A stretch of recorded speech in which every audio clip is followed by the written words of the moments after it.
and you want to be sure that your donation goes somewhere where it actually is used for what they tell you it is going to be used for, as opposed to bankrolling the trips of the board members to Cabo, Road Home is the way to go, okay? That's the bottom line.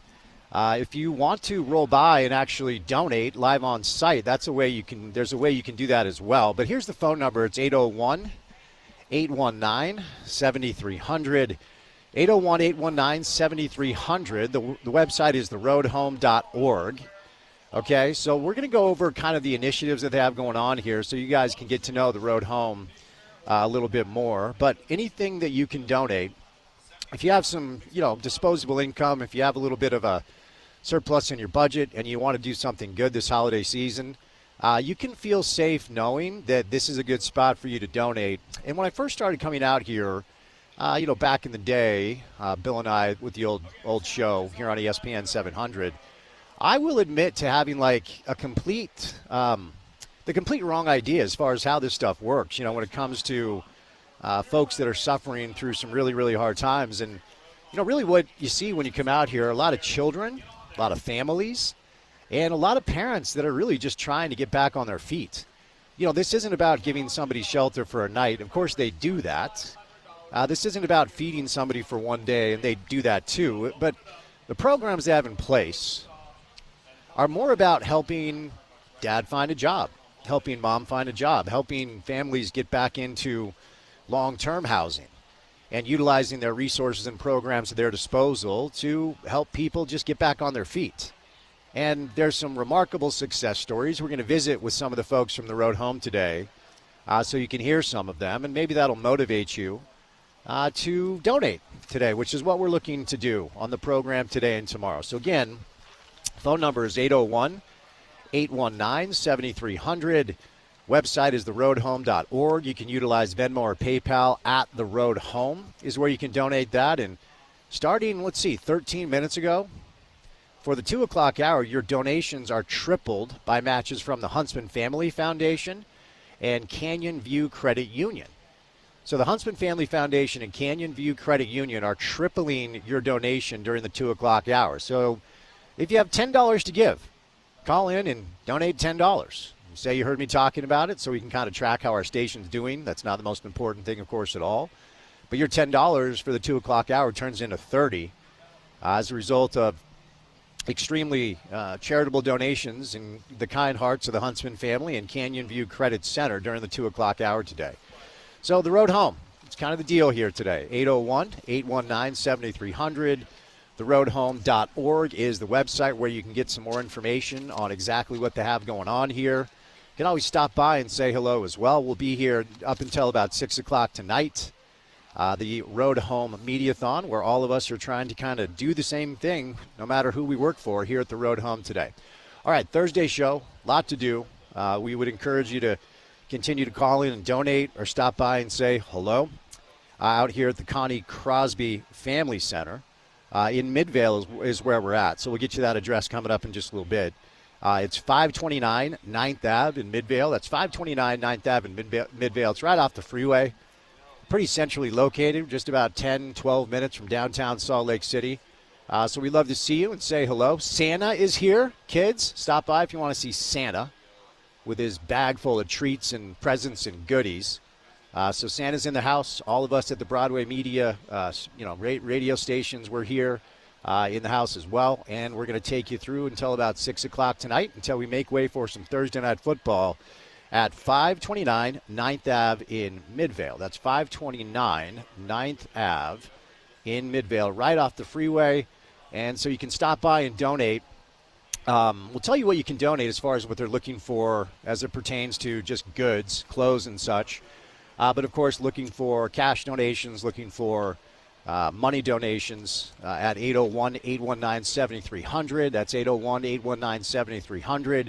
Theroadhome.org is the website, and Venmo and PayPal at your disposal at The Road Home on either of those payment platforms. So we have a good guest list for you guys today. We'll get into the program now, and throughout the course of the show, we'll continue to remind you kind of where we're at and what we're doing.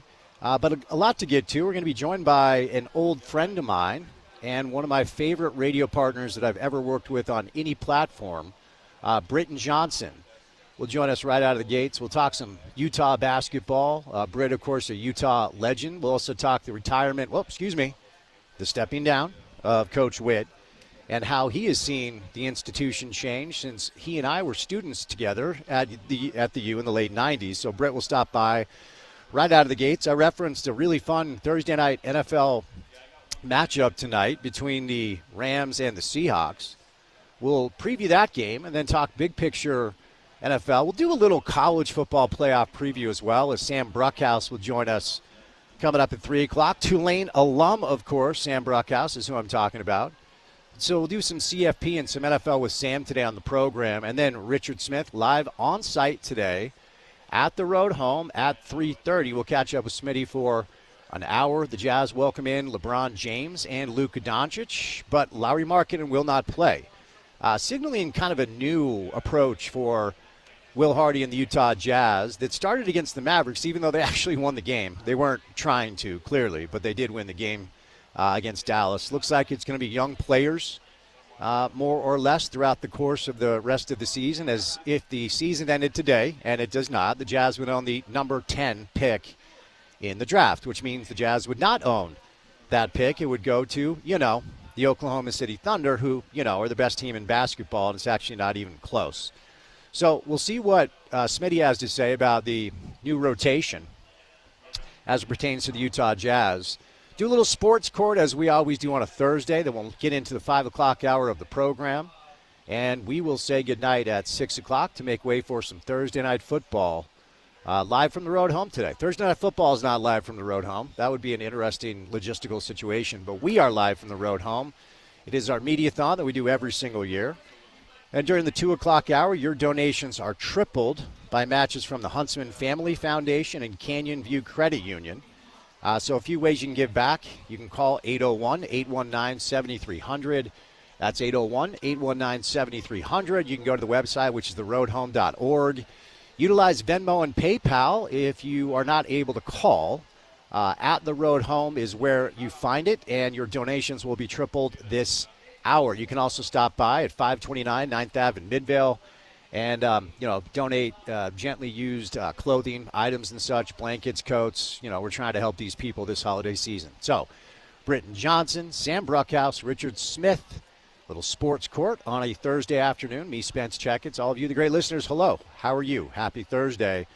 And let's see, we'll call it 12 to 13 miles northwest of where we're at in Midvale is the producer of this program, Porter Larson. How are you, young man? I'm swell. I'm missing my friends down at the Road Home, one of my favorite events each and every year. But glad to be contributing to a fantastic cause in some way, shape, or form. No doubt, no doubt. So as I referenced, Coach Witt stopped by Scott's show earlier today. Scott, what's the deal, Porter? What's the tagline? He's very busy, so he gets right to the point. There you go. Okay. Something like that. All right. Well, Scott's very busy, so he got right to the point with Witt. He didn't. But maybe we'll play that if we have time today, as Scott was able to catch up with Kyle Whittingham. All right. I want to let you know, reference, you can stop by 529 9th Ave here in Midvale. Here are what the Road Home's top 10 needs are. Of course, we're looking for cash donations. Of course, we're looking for you guys to chime in via PayPal or Venmo at the Road Home. Phone number 801-819-7300. But they're looking for underwear, men's large plus sizes, bottles and sippy cups, towels, all sizes in clean condition, coats of all sizes, boots of all sizes, hats and gloves of all sizes, size 5 and 6 diapers, lotion, shampoo, conditioner, body wash, preferred over bar soap, easier for people to store and reuse. So you can drop off. The items can be dropped off at the Connie Crosby Family Resource Center, which, as I referenced, 529 West 9th Ave in Midvale. You can see the tent where we're at, and if you guys stop by to donate, we'd love to shake your hand and say hello. It is going until 7 o'clock tonight, and we're going to reopen tomorrow at 7 a.m. and go to 7 p.m. For more information, visit theroadhome.org. All right, there you go. First guest today, Britton Johnson, former Ute, well, still a Ute legend, but former Ute basketball player. But on a Thursday afternoon, courtesy of our good friends and your good friends at Prize Picks, it is time now for your opening tip. Welcome to The Drive with Spence Checketts on Utah's #1 sports talk. Now into the studios of ESPN 700 to set the scene for the show. The opening tip of The Drive is brought to you by Prize Picks. Use the code ESPN700 and run your game with Prize Picks. Prize Picks, kids, Prize Picks. We got a max discount this week. Max discount that we're going to tell you about because you know the Prize Picks is the best spot for football and basketball games, but you can also win some money on boxing. And this week there's a special max discount promotion live on the board right now. Anthony Joshua has been discounted to only needing to go for more than 0.5 total punches landed in the boxing match against Jake Paul.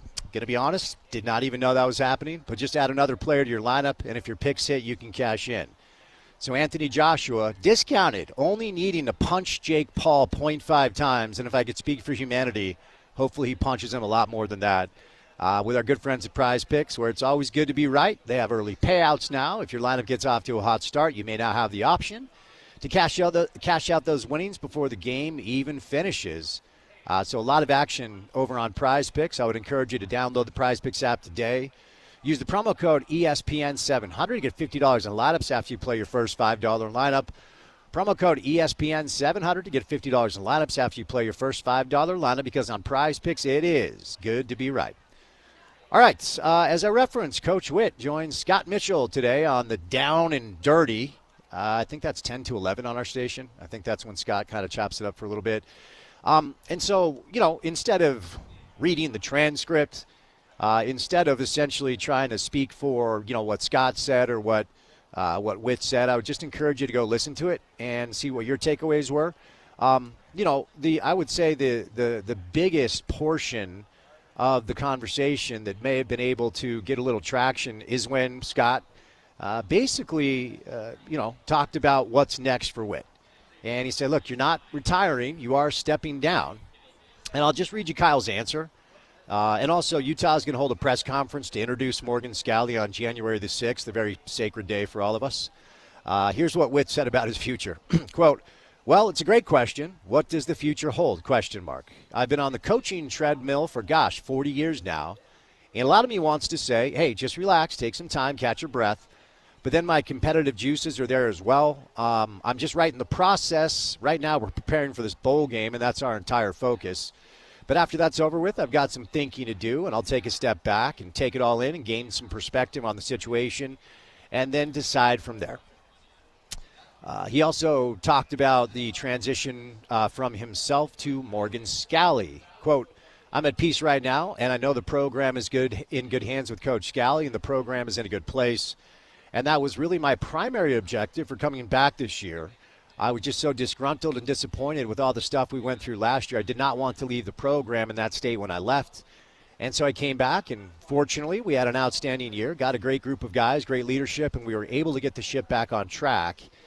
And the program, like I said, we've got good players, good coaches, and Coach Scalley is taking over, so I think the future looks bright for Utah football. It was mostly boilerplate stuff. You're not going to learn a lot from, you know, that back and forth, but ultimately it was the first time that Witt has addressed anything publicly, and it was announced by Utah Athletics that they will hold the introductory press conference for Coach Scalley, Morgan Scalley, on January the 6th, which, again, is just such a sacred day to so many people. All right, we are live today at the Road Home. Phone number, 801-819-7300, 801-819-7300. You can go to theroadhome.org. You can utilize Venmo and PayPal. Just go to @theroadhome on your preferred Cash App. Or you can stop by and donate the following. 529 9th Ave in Midvale is where we're at. 529 9th Ave in Midvale. Really easy to find. And if you come on by and donate, they're looking for men's underwear, especially men's large plus sizes underwear, bottles and sippy cups for the. And there's a lot of kids here, man. It's really breaking your heart.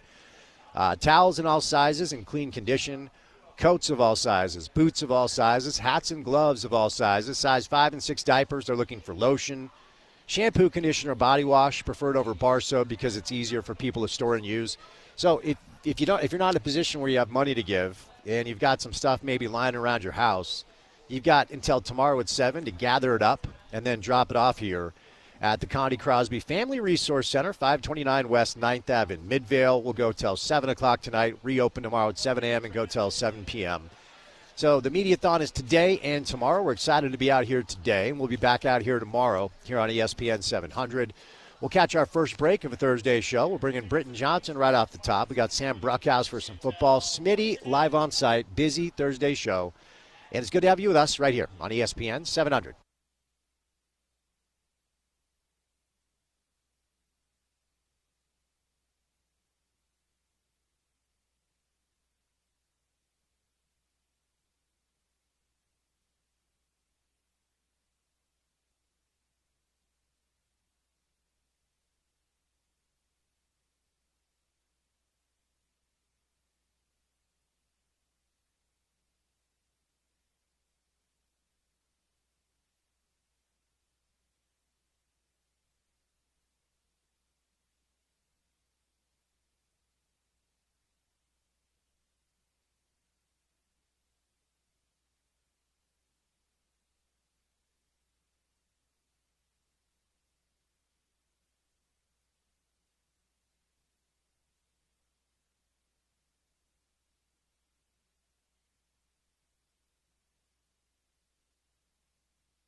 Dude, come on, man. I know you're sick of playing Christmas music. What is this, Toby Keith's Christmas? What are you playing? What is this? Little Brooks and Dunn, Winter Wonderland. All right, You're okay. welcome. You know what? I've forced you to play Christmas music for far too long, so why don't you You know, they say Jesus take the wheel, Porter take the wheel, buddy. You got it. All right. Live at the Road Home today. Come on by and say hello. It's 529 9th Ave in Midvale. Okay, so they're looking for new and gently used clothing items, blankets, coats, boots, whatever you have at your disposal. If you don't, if you don't have, some extra disposable income to offer, you probably have some stuff lying around your house that you don't use. So come on by and donate some new and gently used clothing items. If you do have a little bit of cash, of course, we're asking for donations today at 801-819-7300. You can use Venmo or PayPal. At the Road Home is where you find them on your favorite Cash app. Going to be here until 6 o'clock tonight. We'll be back tomorrow. All right, Coach Witt spoke today, went on Scott Mitchell's show. We'll get back to some of the reaction and the news from that coming up in just a little bit. But batting leadoff, one of my favorite, oh my gosh, and he just sent me a picture. It looks like Britton Johnson is wearing a onesie in this picture. Britton Johnson, Merry Christmas, young man. How are you? No, bro, I'm doing good, Spence. That's a two-piece red velour jumpsuit that I wore for our ugly Christmas sweater party today. That was a jumpsuit gifted to me from Juwan Howard 20 years ago, back when I was at the Magic, and I've only broke it out 2 or 3 times. And I just thought, for your pleasure, I would send that to you to show you what I'm wearing today at work.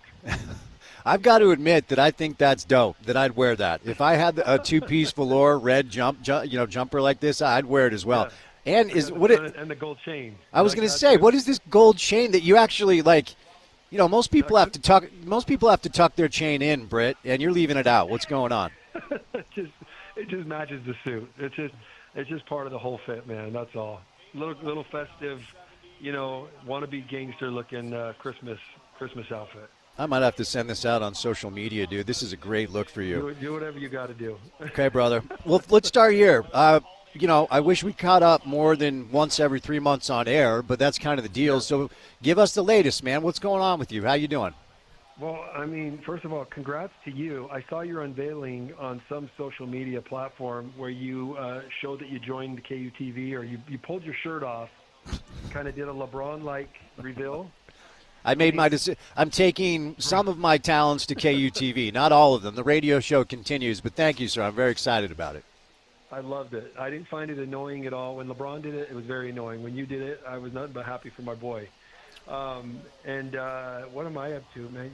I live in small town St. George. I make it up there every once in a while when I can, primarily because we've kept our Utah football tickets. I went to a bunch of Utah football games. Alex Jensen's wife is kind of mad at my brother and I and our family because we've not attended enough Utah basketball games. And I'm like, well, I kind of live 4 hours away, but I'm doing all I can to try to make it up to some games once their conference season starts. So just working away, man, like trying to raise 3 kids and keep my ear to as much sports as I possibly can. But yeah, man, I miss the good old days, bro. I miss when we were on air regularly. But I'm happy for you and happy that things are rolling for you. No, I appreciate it. I said this earlier. You're one of my favorite radio partners I've ever had on any platform. And for our listeners that may not remember, Britton and I did Jazz pre-half and post-game for 5-6 years or so. So yeah, it's always great. We had some good moments and some rough moments. We did. Good moments and rough moments is probably of our biggest sponsors. There were some times that you saved me a lot. So thank you. My favorite moment is when you blatantly insulted a sponsor and then said to me while we were clearly in the middle of a segment, "Wait a second, are we on air right now?" Well, I had taken my headset off and started getting distracted from all the people coming in the arena, and you asked me if I enjoyed a certain dipping sauce, and I think I said to you, "I don't eat that." Bleach. I don't eat that crap. Yeah, crap. That's what I said. As I was doing the read for the restaurant. And then I got a phone call from Stod Gerard, like 1 minute later, like, "Hey, do you have any idea how much that sponsor pays us? You're going to make an apology on the next segment." And we did. We did. We handled our business, and we moved on and did a show. All right, Britt, before we get to the stuff with Al and Utah basketball, you referenced that you have maintained your Utah football season tickets. And, I always talk about this, and you and I were at the U together, and that's when we, became familiar with each other and, started becoming friends. And we were very much a basketball school, and our social calendar was really around when you guys were playing. And, when is Utah basketball in action this week? Okay, we're going to get together and meet and then go to the game and go get food or whatever. And now if you fast forward to 2025, and certainly, if we expand the conversation over the past 2 decades, it's very much become a football school. And at this point, it's a historic week with the transition from Kyle Whittingham to Morgan Scalley. From your perspective, what does Kyle Whittingham not just mean to Utah football, but the University of Utah? Well, Spence, it's funny because I remember walking around football games, in the late 90s when we were both in high school, or even in my freshman year, and Ron McBride, absolutely loved him, loved the players there, good friends with several of them. But I remember fans in the arena, fist bumping me saying, hey, can't wait for basketball season to start. At least we got basketball season. And it was a basketball. The lightning in the bottle was Coach Majerus in an era that probably he wouldn't be able to coach in today's era because of his style. And so you just had this hard-nosed, you knew that we were going to be the best defensive team on the court no matter who came in that building. You knew what you were going to get out of us rebounding defensive-wise, and then a very kind of structured, semi-boring offense, but you got W's at the end of the game. And at that time, you have Utah football, kind of poking away at BYU and getting their wins with Ron McBride, but not a national story. Well, my senior year, this guy comes in and starts coming to our practices named Urban Meyer. And I remember Majerus was like, this guy named Urban's going to join us. He wants to learn how disciplined we are. And I was like, oh, cool. Never really paid attention to him. Just sort of, but he kept coming to our practices and shaking our hands. And honestly, I just remember thinking, why is this guy coming? He's a football coach.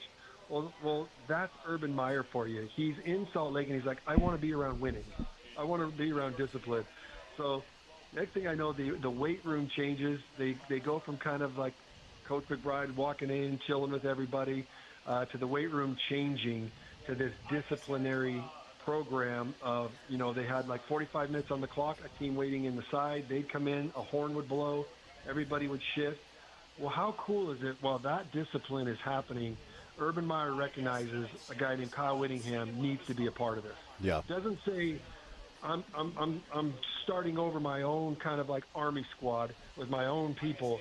He says, oh, I recognize that guy's pretty amazing, and implements him in it. So when Urban Meyer had all of his success, Kyle Whittingham has to be a part of that mentioning. And then we all know what happened from there. The rest is history. He Urban leaves, Kyle takes over, and not only continues the success, but takes it to another level. I think that, I don't know, Spence, in my humble opinion, I think there needs to be a statue of Kyle one day. But I think he means everything to Utah football. He's an enormous credit for maintaining such success and dominance, and I'm going to miss him. I think he was an incredible representation for us all. Yeah, no, I agree, and we will see a statue. And, Gordon Monson, our old buddy from the old show in the Salt Lake Tribune, who, in your opinion, eats soup for all 3 meals every day. Yeah, I forgot about that. That's right. And Gordon likes himself some soup, but for some reason you were convinced that he would wake up at like 6:30 and just smash some Campbell's like tomato soup for breakfast.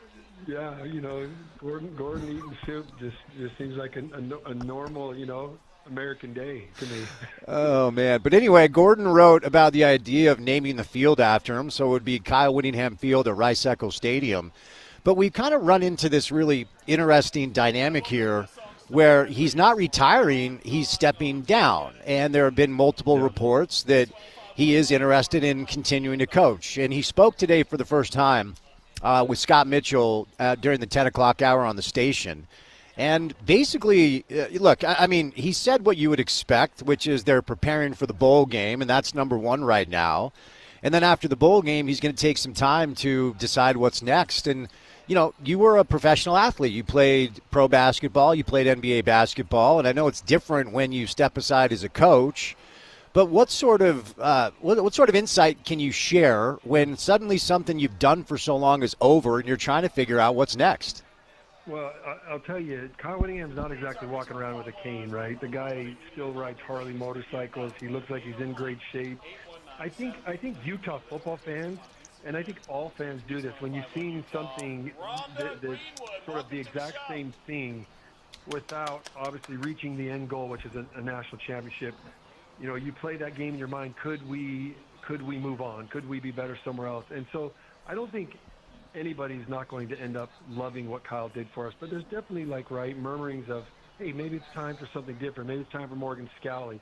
So it wasn't like Kyle, anybody wanted him to leave, or he probably wanted to leave because of old age or being out of touch with what was happening, at least to my knowledge. So that leads me to believe that he isn't done, that he might actually go and coach somewhere else. I'm not close friends with Kyle. When I see him, we stop and talk to each other because we spend a lot of time up there at the U when he was an assistant, and so he's always friendly to me. But I'll just say this, Spence, I wouldn't be surprised. I feel like he's got some more left in the tank. Is that taking on a gigantic Michigan job? I don't know. But then I wouldn't also be surprised. He's like, man, I'm good. I want to go hunting and golfing and spend time with my grandkids and ride my motorcycles and maybe just be a mentor to in whatever capacity Utah football would like me to be one. So I think it's all across the table. But if anybody thinks out there, oh, the guy can't coach anymore, though, that's absolutely not on the table, right? That's incorrect. So, but it is hard, man. When you're hanging the shoes up, I don't care if it's your last high school game, your last college game, or your last pro game, the transition of going into the real world and knowing you don't have a moment where you walk into an arena and fans are all cheering for you, which is just an incredible natural high that I've always felt grateful for because very few people get it. It's hard. It's hard knowing that's over. I went from my pro career, I'm like, I'm going to go get a sales job. I went from being the guy that walked into a room that everybody loved to being the guy that walked into a room that everyone hated. And so it's like, why do you think so many athletes get into radio or they get into coaching? Because they don't want to be the person that gets hated, right? So it's a tough transition. You just gotta figure out how you're going to deal with it for sure. I don't know that you get in radio to be liked, Britt, just so you know. I'm not sure how many people love the radio guy that doesn't necessarily say all the nice things about their team that they'd love us to say all the time. You know what I mean? Yeah, that's true. I had a few people hate on me for, I think one time when the Jazz drafted Gordon Hayward and everyone loved him, I said he looked like a Tracy Wigwam scoutmaster when he came in the first time, and somebody went off on me that was kind of rude of me to say, and I was like, I'm sorry for saying what I saw, but Gordon ended up being awesome until he did. He did, yeah. And hosed the Jazz and left. He did. No, and look, you have to call it how you see it, and I try to do the job from a place of authenticity and truth and not buying into propaganda and what the teams and the programs would prefer that I say as opposed to what I see, and that's what I say. But I do wonder what sort of insight you would have based off of your alumni connections at the school, if you have any insight on exactly how this all went down, because there appears to be, I don't even know, man, there just appears to be some unanswered questions.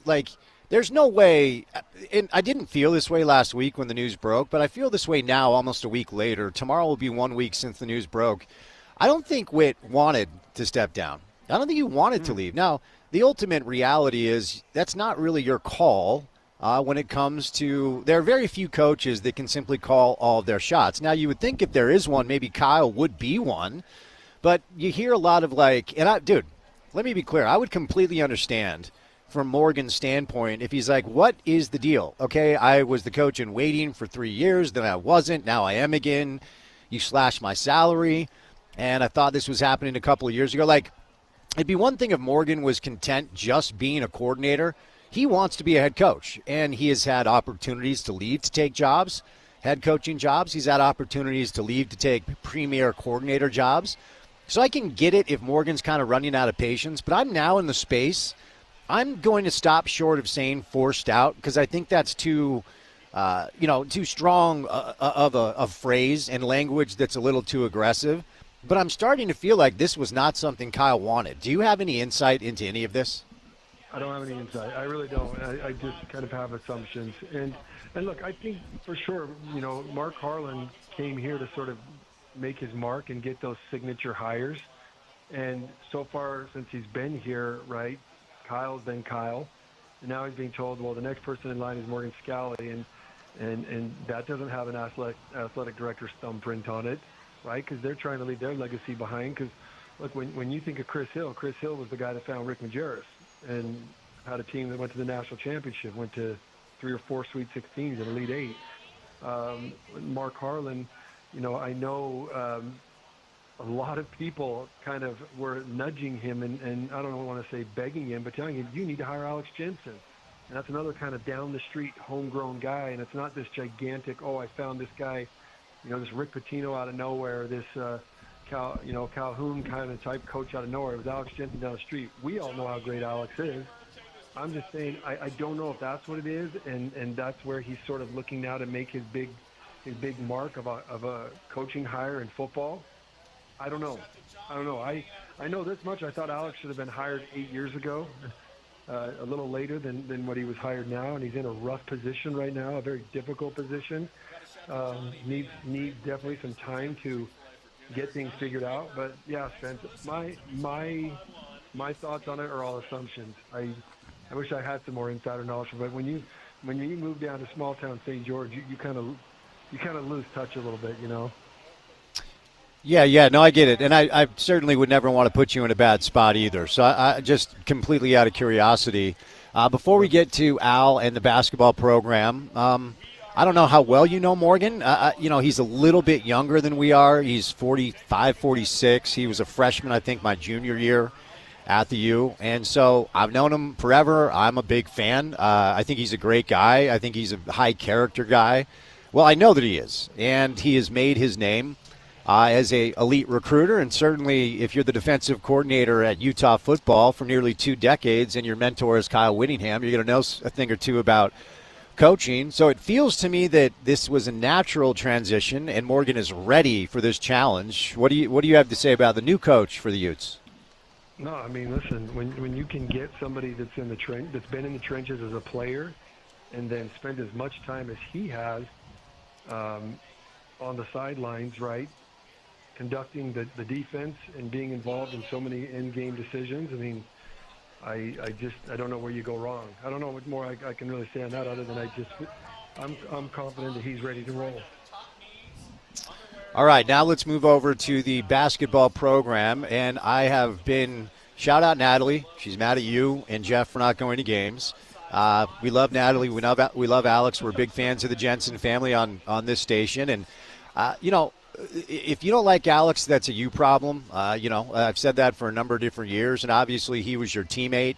So before we get to what's happening in front of our eyes and the progress that we're seeing, or maybe lack thereof, to be fair, before conference play, just inform our listeners, based off of you being teammates with Al and now friends with Al for basically 25 years, what sort of dynamics to Alex Jensen, the person and the coach, make him the right fit for the Utah job? Alex, from my vivid memories of him, were that I'll just say this: my strongest memories. Let me use that word. He was a player coach. There was times that I heard more of his voice than I heard Majerus's voice. He just always knew where everybody should be on the floor. He knew the scouting reports in detail. So and Alex was not the most athletic guy in the world, but could be a player of the year in a conference because, kind of like a poor man's Larry Bird, he was just smart and knew how to use what he had to his advantages. And Alex was that smart on offense, smart on defense, and then knew everybody's roles, knew all the other teams, players always could guard 1 through 5. And those are the types of guys that become great coaches, right? Because Michael Jordan doesn't become necessarily a great coach because he's mad that everyone can't do what he could do, and probably Magic Johnson as well. And I remember when Mike Singletary tried to coach the 49ers and was mad at everybody for not being able to do what he could do. And it's like, no, you guys are the freak of natures that were gifted athletically. A guy like Alex Jensen becomes a great coach because he had to think on how to get his advantages. He had to think about all the pump fakes and how to outsmart his players and use strategy. And so Alex became this kind of strategy type coach with Majerus. Majerus fell in love with him, used him at St. Louis, and then Alex went into the NBA and the minor leagues and was brilliant at developing players like Rudy Gobert. And so I just think he's one of those guys, and I get it right now. His record's not showing it, but listen, he's one of those guys that once you give him the right players to use his X's and O's that he wants to use and his strategies that he wants to use, he's going to be fine. Utah's going to be in a great place. And I'm not saying we got to go out and get him the best players in the country. A lot like what Majerus did, you got to get him some great players. And I think if all this money thing figures itself out, we can go out and do that. You got to get him some great players. And then he, as a coach, that's why you hire a guy like him. Strategy-wise, he'll be able to keep you in high-level competition. So it's not going to be this year. And it's nothing against the players he has this year. I know that they've had a few setbacks, but once he kind of can get the right pieces in place, I'm really excited for Utah basketball. Yeah, this is, and I said it day one, and I liked Craig. I mean, look, I liked Larry. Like all these coaches are good guys that were always good to come on the show, and every time I would see them at a game, they were good to me. So you try to put your bias aside. It's hard to put your bias aside with Al, though, right, because he was a huge part of the best teams that Utah basketball ever had. He cut his teeth in the pros, G League Coach of the Year, 9 years as Quinn Snyder's lead assistant. And it's interesting because, the proof of concept that BYU has is now hiring a coach in Kevin Young, who coached Kevin Durant and Chris Paul and Devin Booker. Well, if you're Alex Jensen, you can be like, I coach Luka, I coach Donovan. Alex Jensen has coached some big-time pro guys. When it comes to the pitch, as far as getting players here at Utah to play basketball, what do you think that sounds like? And we'll leave the money piece aside, Britt, because everybody needs that. If you don't have that, you're dead in the water. But when it comes to, let's say Alex asked you to go talk to some parents as to why their kid should play for Alex, what would you say to them? Well, when you told me to describe what it sounds like, I was going to ask you to get out two $100 bills and rub them together. It sounds like. Can't deny that. Can't deny that. You told me you don't want me to talk about that. We can leave that aside. Yeah, we'll leave that aside. But in essence, I mean, yes, I know Kevin Young down at BYU, and I love my guy Chris Burgess, and they are phenomenal coaches. But let's not kid ourselves that AJ also was given a nice bag. So, $5 million for 4 months of his life, Britt. I don't run from that. Of course, look, the Pacific AD said the other night, we're essentially playing walking bags of cash, and sorry, he's not wrong. BYU fans hate that, but he's not wrong. No, and Kevin is a great coach. Kevin actually was an assistant coach when I spent a few months in the D League down at I can't remember what our team was called, Utah Flash. Oh yeah, awesome guy. And then again, absolutely love Chris Burgess. Wish he would have stayed at Utah, but I understood all that stuff. But the money talks, man. Now, that being aside, let's say we could pretend like this NIL thing hasn't gone bonkers like it has. No, Alex Jensen, look at this. He was with the Jazz, and he got them to play. He helped get them to playoff contention. He was a main, strategist that Quinn Snyder went to in putting together game plans. He helped develop Rudy Gobert. Then he goes to Dallas, and look at Dallas. They go to the NBA Finals. I mean, he helps with Luka and his development. The guy, if you listen to him in his interviews or you get a chance to be a part of any of his practices, he understands players. He understands X's and O's. Right now, I mean, my gosh, it's murder's row in the Big 12 as far as looking at the conference he has to go play in, right? So I don't think it's fair to necessarily judge him off this first year. And Alex had to kind of learn the game as well as far as how to get players, what to do. I think he knew when he jumped in, the college game had changed since he left it. Not only, it completely changed since he left it. I mean, when Alex was at St. Louis and when Alex was a player, you didn't have to have 18-year-olds and their parents come in and demand stacks of cash. They came in because they absolutely loved the school and they wanted to come and play for you. So he's got to, and I've had to kind of do it myself, Spence. People ask me this NIL thing, and I'm kind of done saying how awful I think it is. It's just kind of is what it is now. Money's a part of it.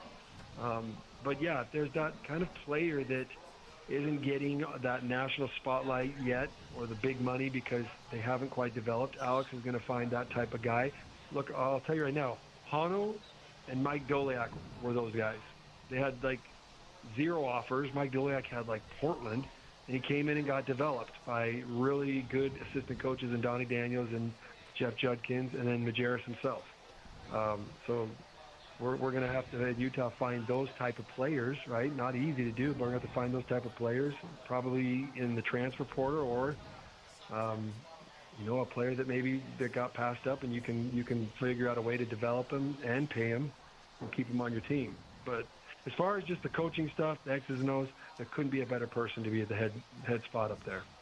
So, look, you're right, and we can't run from the reality of college athletics now, and I don't. I cover it in a way where I'm very honest and salient about what I think needs to happen, why I'm concerned about where we're at, whether it's football or basketball. And the NIL piece of this is just simply something you have to have dialed in, or you will not be able to compete. And there's a period at the end of that sentence. I wonder if a young Britton Johnson, it's got to be weird for a guy like you, and I don't mean to bring this up to rub it in, but you were a McDonald's All-American. You were a really good player. You were very charismatic and personable. If a 17, 18-year-old Britton Johnson was coming out of high school right now, you would have been able to lock in a serious bag and an NIL deal with the Italian Village in Murray for sure. I mean, pizza vendors for everybody. But do you ever look back on? Do you ever think about this and be like, you probably could have made millions of dollars if you were born at a different time? Not to rub it in. Yeah, of course I do. A lot of people remind me of it. I think too. After my junior year, I was probably playing my best basketball, and I'm sure there would have been something there. Hey, absolutely. And I think if I had some sensational quote to give you that it's okay to struggle and you learn from it, sure, I would share that with you. But freak no, of course I would have wanted that money. Are you kidding me? Man, we were living off scraps.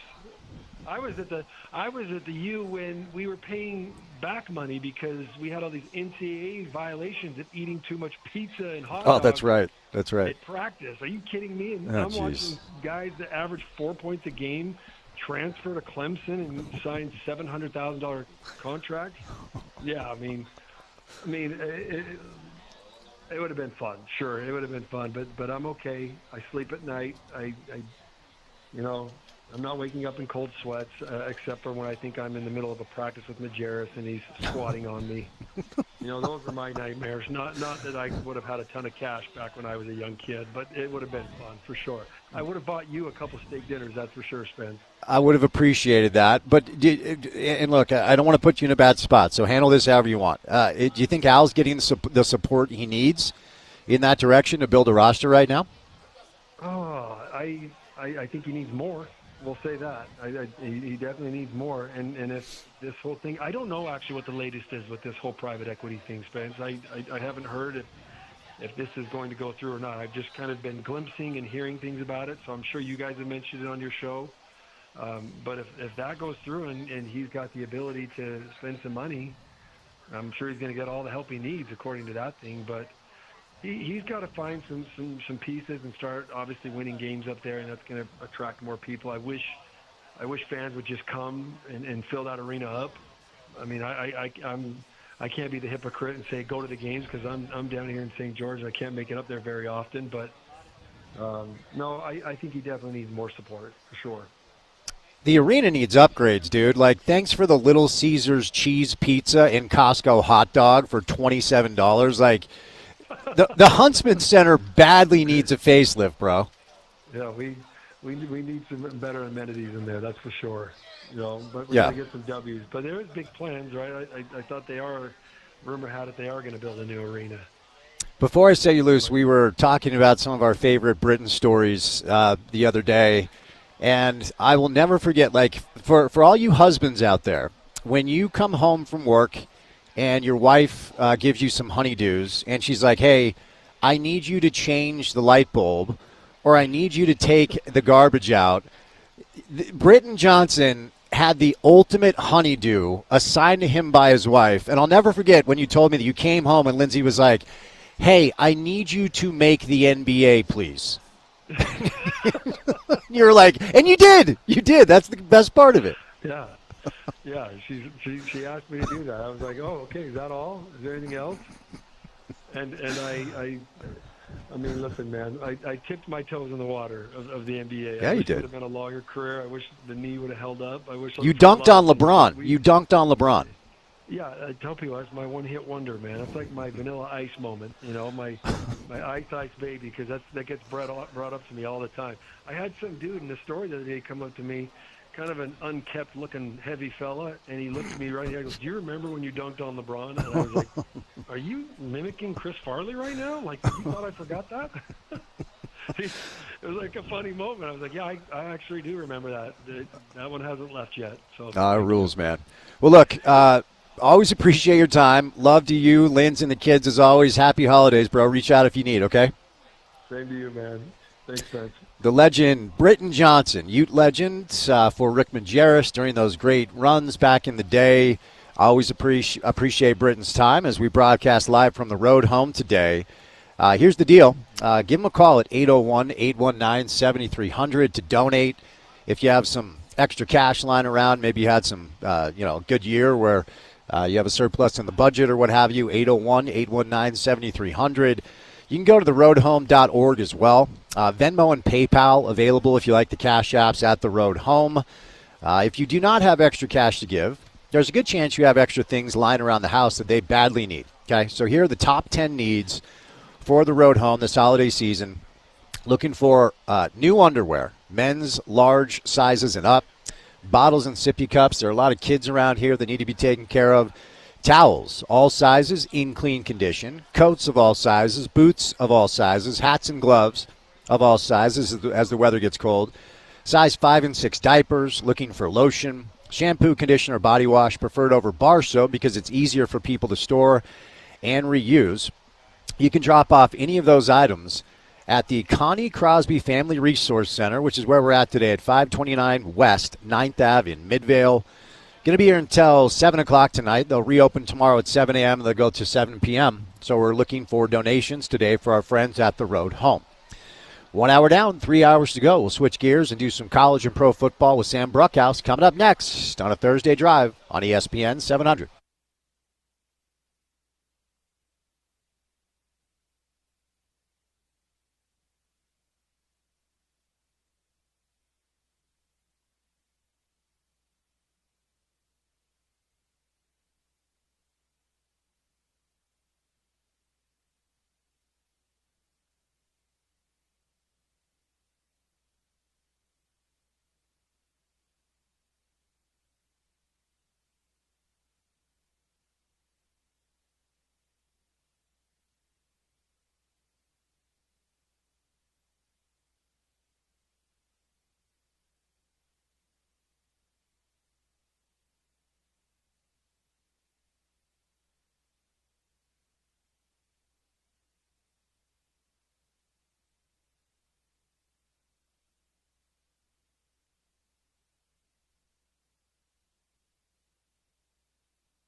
Okay, we're broadcasting live today from the road home. It's our holiday media-thon. We do this every single year, looking to help out folks experiencing hard times, looking for a place to stay for the night, looking for a way to get mom and dad back on their feet.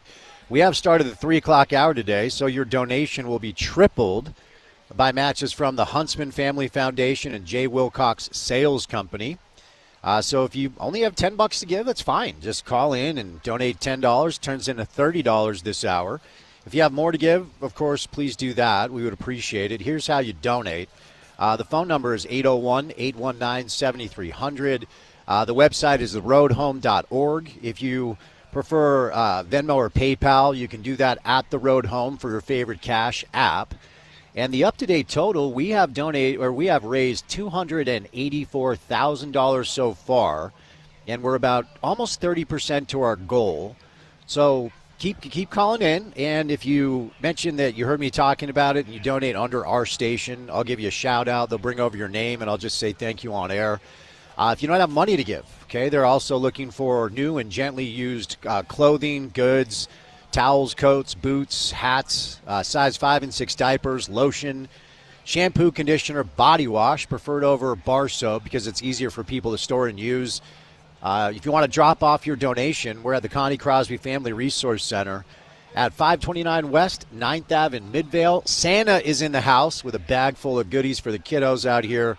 It's pretty heartbreaking, man. So if you're looking to do some good this holiday season, I would encourage you to do it with us here at the Road Home at 801-819-7300. That's 801-819-7300. All right, I think we're going to have a good Thursday night football game. We should have a good Thursday night football game. Our next guest will know if we're going to have a good Thursday night football game. Rams-Seahawks, Sam Bruckhouse. You pumped for this one, buddy? Man, we covered it on the Sumer Sports Show, which you can find on YouTube. This probably is the most excited I have been for a game all year. Oh, wow. Okay, so my antenna is correct because I agree. I'm excited to kind of get the show out of the way today so I can hustle home. We will have Thursday Night Football on our station tonight. What juices you the most about this matchup, Sam? Number one, these are probably the two best teams, at least according to Vegas and the analytics that fuel Vegas, in the league. And it's just a fascinating matchup by two teams that do similar things but in different ways. On the defensive side of the ball, you're going to see a lot of light personnel. What does that mean? The Seahawks like to play what's called a big nickel defense. You're going to see 4 down linemen. Typically, you're going to see 2 linebackers, and you're going to see quite a few defensive backs. The reason why they are able to do that is their safety, Nick Emenwari, who plays the big nickel position. You'll see him in coverage against some of the tight ends, some of the wide receivers, running backs, etc. He's going to be the target, I think, in this game from Sean McVay and Matt Stafford. I think if Nick Emenwari plays really well, it's going to be a great day for the Seahawks defense. If not, it's going to be a great day for the Rams offense. On the flip side of the ball, the Rams take it a step further. They utilize 3 and 4 safeties. They play a dime personnel. The interesting portion of this is they're going to be playing this against heavy personnels on the flip side. Both the Rams and the Seahawks utilize lots of tight ends. The Rams in particular utilize a fullback from time to time. And the goal of both of these teams is to open up the pass by trying to force other defenses to bring out extra linebackers or defensive linemen. Both of these teams are just going to stare at each other and go, guess what you're going to get? A lot of pass-first defense. So that's going to be the real grudge match here. Who is able to crack the pass game? In the previous matchup, neither team was. We got a turnover-laden game from Sam Darnold, and Matt Stafford played one of the worst games in his career.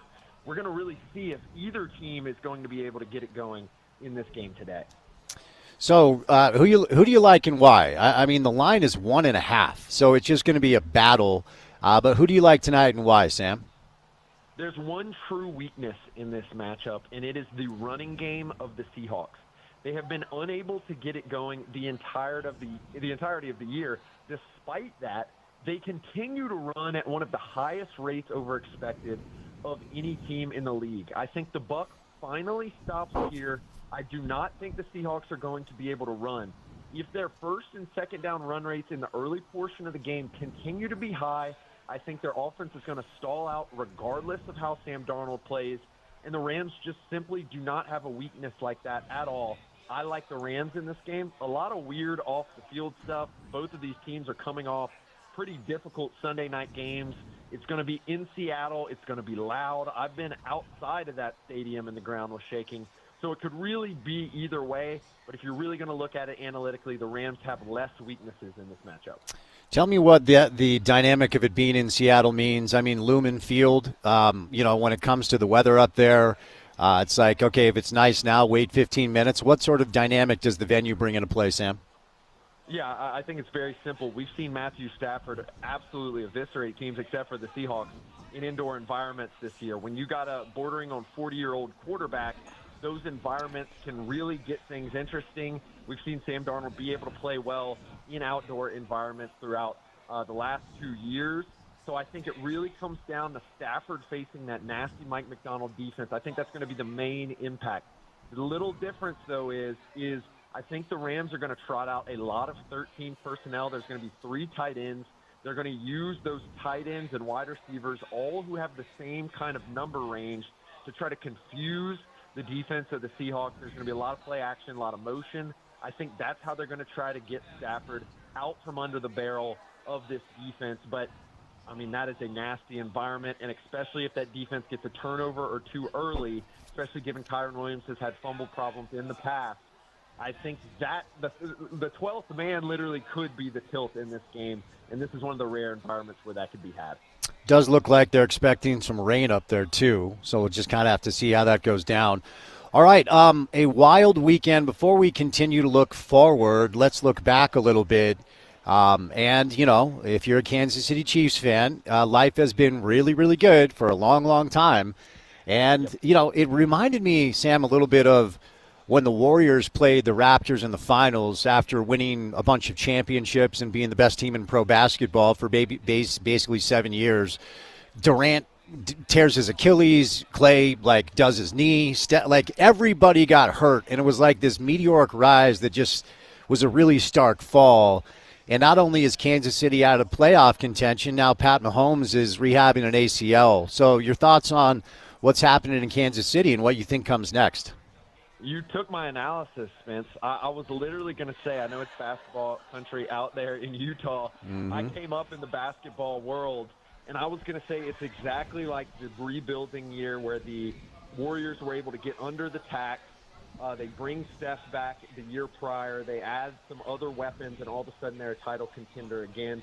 I think that's basically what's going to happen. I think they're going to try to buckle down on Mahomes, on Rice, on Trent McDuffie, and maybe try to get one last gas out of Chris Jones and try to rebuild this team on the margins. That's really where the tight losses really came, on the left side of the offensive line, on some of the wide receivers and tight ends when injuries were had.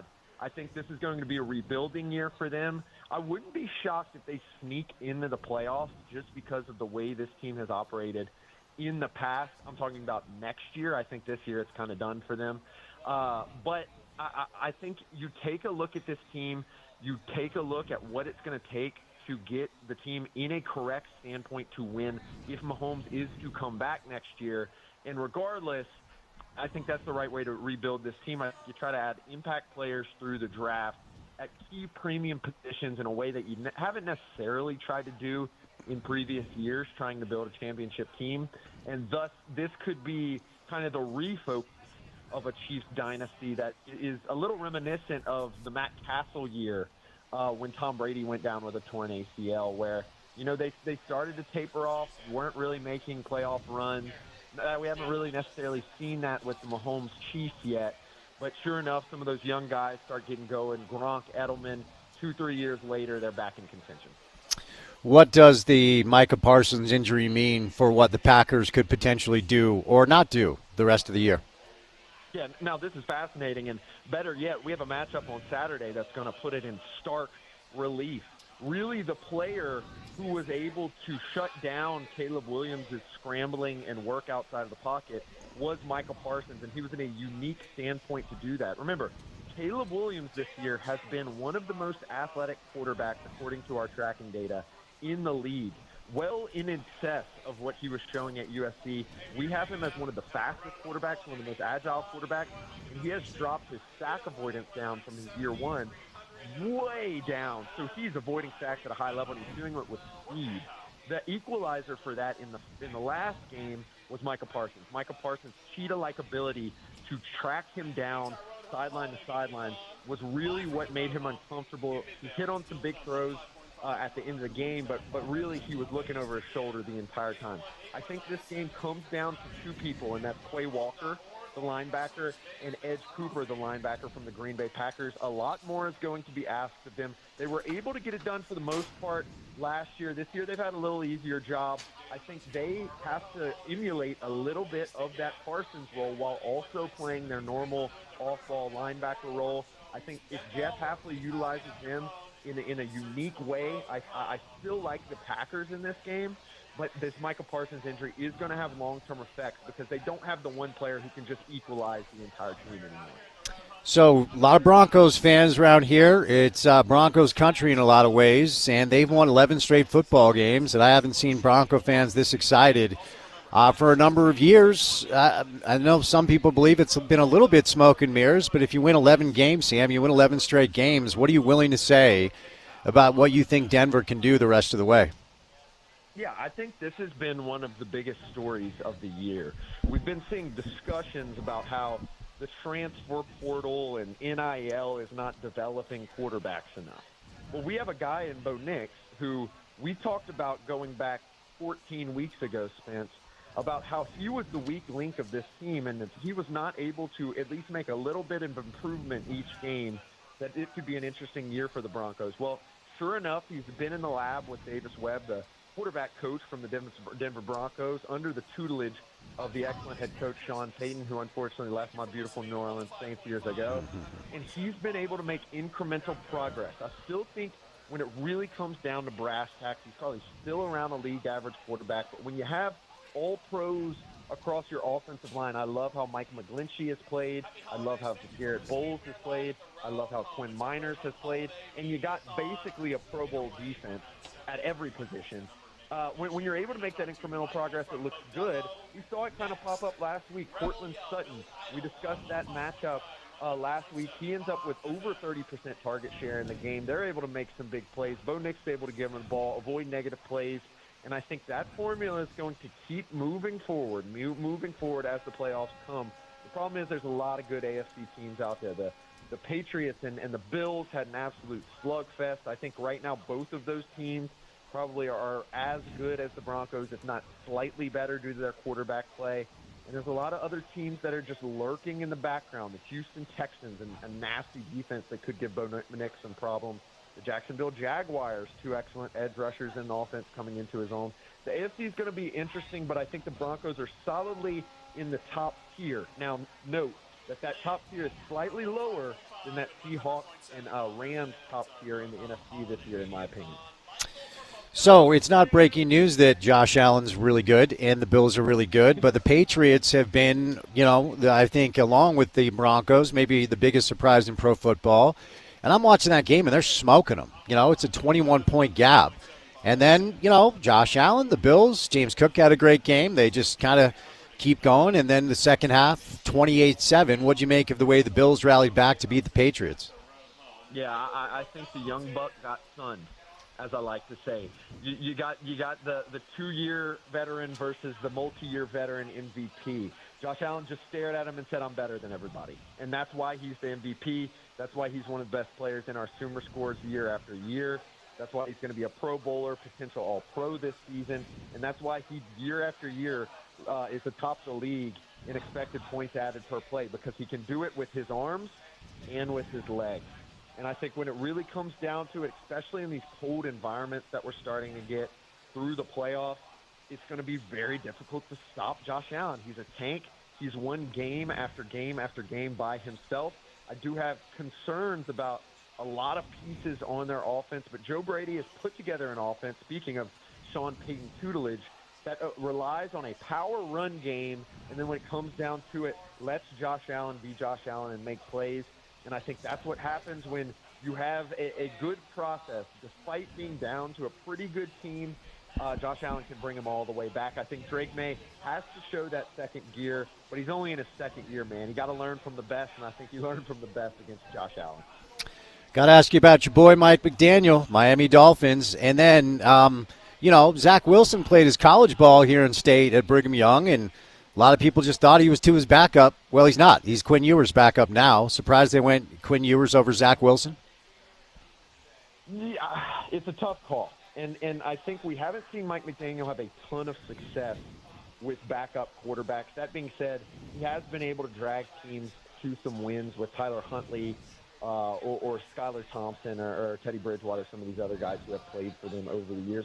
Obviously, both Wilson and Quinn Ewers have been in the building the entire year. I thought this was an interesting decision. I think it's a sign that this team and Mike McDaniel kind of has the keys in his pocket for next year, and they want to move on. They want to start moving into the quarterback market. Whether that means that Tua is the most highly paid backup probably of all time other than Kirk Cousins, I don't know. It'll be interesting to see how Quinn Ewers plays. I think when it comes down to it, Zach Wilson, at least in an NFL uniform, has shown a little bit of inability to make quick reads and to make quick passes. That is the lifeblood of a Mike McDaniel offense. I suspect that Quinn Ewers' more classical drop-back stance and tutelage under Steve Sarkisian at Texas more mirrored the development that they wanted to see. I think that's why they go with him. I can't believe I'm still the Tua guy, though, but I think if they want to make a long-term move here this year at least, or if they want to try to squeak into the playoffs, I still think Tua's probably the guy. It's just sad how much the physicality of that guy has dropped down. You go back and watch some of those Alabama tapes, and he was running around, chucking the ball deep. I just think too many injuries caught up to him, and it kind of ruined the mental of that team, and you try to make a move to maintain a little bit of juice for the end of the season. Yeah, no, I agree. And I was always a big Tua guy. And, it is just sad to see, to your point, maybe the effect of the concussions and such. But before I set you loose, let's do a couple different college football storylines. I will not do the Tulane Green Wave chant today, but I will check in on our favorite Tulane alum. And I wanted you, there's an interesting local tie as Jake Retzlaff had a hell of a year for Brigham Young a year ago and then, ran into the issues that we've talked about quite a bit. If you're not familiar, just Google search. But he lands at Tulane as a transfer, and he is in the CFP while BYU was kind of looking on the outside looking in. So tell me from your perspective what Jake has meant to Tulane and what's your confidence level that the game against Ole Miss can at least be interesting is how I'll put that. Yeah, in the early season, his calling card was really the running game. And I think that unlocked some of the early games where Tulane, who has a mostly transfer team this year, was struggling really to gel both on the offensive and defensive side of the ball.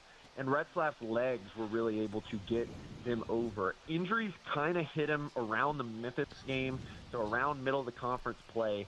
And he was able to start using kind of the threat of the run game as some of his young running backs, Jamari McClure comes to mind here, started to kind of come into their own. They started using the threat of the running game to open up big down-the-field shots. I think that has to be the case for a competitive game against Ole Miss. If Retzlaff is able to meet the task of getting maybe 3-4 down-the-field shots, we get a little bit of Jamari McClure and some of the other running backs bringing big runs.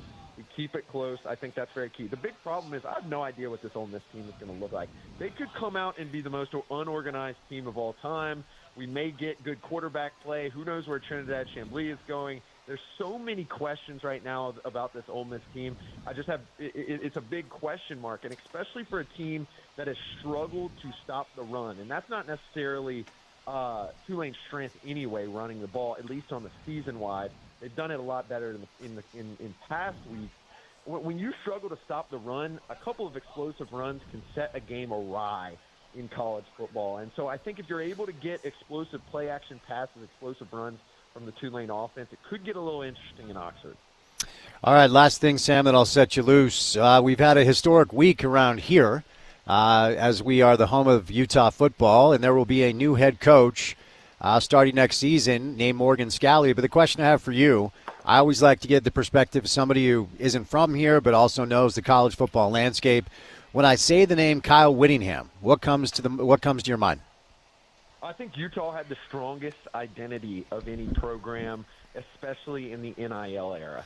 You think of some of these teams who have been successful. We got teams like Washington, for example, have won a lot of games. I think Oregon with Dan Lanning has a pretty good identity. But when you faced a Utah team, even when they were in a down year, it was going to be pain and it was going to be intensity, particularly on the defensive side of the ball and in the running game. And I think his ability to truly bring in high school recruits, you think of some of the linemen that Utah have had over the past couple of years in the NIL era, and really it's a different approach than some of these transfer-heavy folks have. He filled in transfers where it needed to be. You think of Devin Dampier this year at the quarterback position, but the identity that remained from Whittingham's early years stuck in the most recent years, and I think that's something, as someone who, loves coaching, loves analysis, loves team building, I think that's what I take away from Kyle Whittingham's team, his ability to create an identity for a football team even when the schemes or the personnel or the times changed. Well said. Sam, before I say loose, where can people go get all your work, bud? Yeah, go check us out on YouTube. We'll actually be talking about the transfer portal with Mike Mayock, former NFL draft analyst, general manager for the Las Vegas Raiders. He's with us now as a Sumer Scout. Me and Mike talked a lot about the transfer portal, the changes that are coming up. That's going to be on your YouTube feed at Sumer Sports next week. Give it a look. Love me some Mike Mayock, Sam. Good stuff. Happy holidays, my friend. Be well, okay? Yep, so long. All right, Sam Bruckhouse, Sumer Sports. Richard Smith is live on site. We have a celebrity sighting. If you want to meet Smitty, come on by and say hi. He's going to join us coming up on the other side. We're live today at the Road Home. We're asking for cash donations if you have them at 801-819-7300. That's 801-819-7300. The website is theroadhome.org. If you prefer a Cash App, Venmo, and PayPal is at the Road Home. I need to check our up-to-date dashboard to see where our donations are at so far. We're making some good progress here. We are at, as of right now, $338,000 raised. We're about 34% to our goal. So if you do have money to give, that would be great. If you do not, the good news is you probably have some items laying around the house that they're looking for as far as live donations. So their top 10 needs as of now, they're looking for underwear, men's size large and up, bottles and sippy cups. There's a lot of kids here, guys. It's pretty heartbreaking. Towels, all sizes and in clean condition, coats of all sizes, boots of all sizes, hats and gloves of all sizes, size 5 and 6 diapers, lotion, shampoo, conditioner, body wash, preferred over bar soap because it's easier for people to store and use. Those items can be dropped off where we're at today at the Connie Crosby Family Resource Center, which is 529 West, 9th Ave in Midvale. We go until 7 o'clock tonight. They're going to reopen tomorrow at 7 a.m., and they'll go to 7 p.m. If you call and donate under our station, they're going to let me know. I can give you a shout-out. So when you call 801-819-7300, make sure to say ESPN 700 or online at theroadhome.org. Again, Venmo, PayPal, the Cash App is at The Road Home. We'll catch a break. Smitty, live on site, coming up on ESPN 700.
Okay, broadcasting live today at the Road Home. I think this might be my 20th year doing this as far as the Mediathon goes, thereabouts.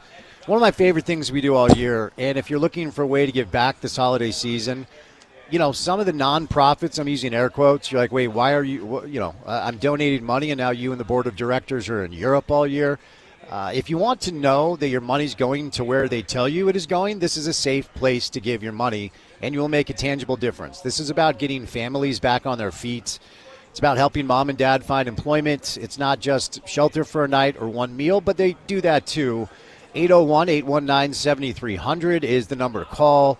Website is theroadhome.org. If you prefer Venmo or PayPal, at The Road Home is where you find us with your favorite cash app. And if you call in and say you donated under our station, ESPN 700, I'll be able to give you a shout-out.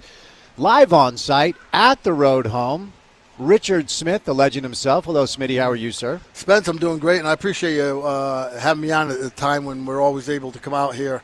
The last several years of me being able to do work with you on this show and come out to The Road Home where they're doing such great work for the local community at this time of year, and it's great all the effort that you give and on the air to try and help the cause here. It's really special, and I'm honored that you would have me out here. No, I appreciate you coming out on site, and I can remember when I first started doing this when the Road Home, or at least the Resource Center, was located downtown. There's still a facility downtown, and I can completely admit my own ignorance as to how this whole thing works.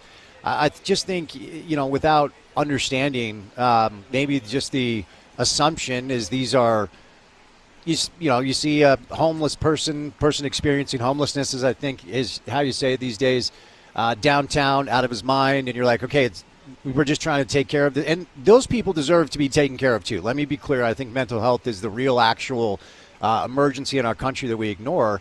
But I remember the first time I went down there to do the Mediathon, and the director described their programs and introduced us to a family, a mother and a father and 3 kids, and they weren't local Utahns. They had moved here because dad got a job, but they didn't have friends or family here. He got laid off, and they're on the streets. And they're just, if you saw them, it'd be like your neighbor that lost their home because dad lost his job, and he didn't have family, and mom didn't have, and so they talked about how their program is to help mom and dad find employment so they can get back on their feet and get into a permanent home. And I think when you view it through that prism, we have last night, I think the number was 914 children here at the shelter.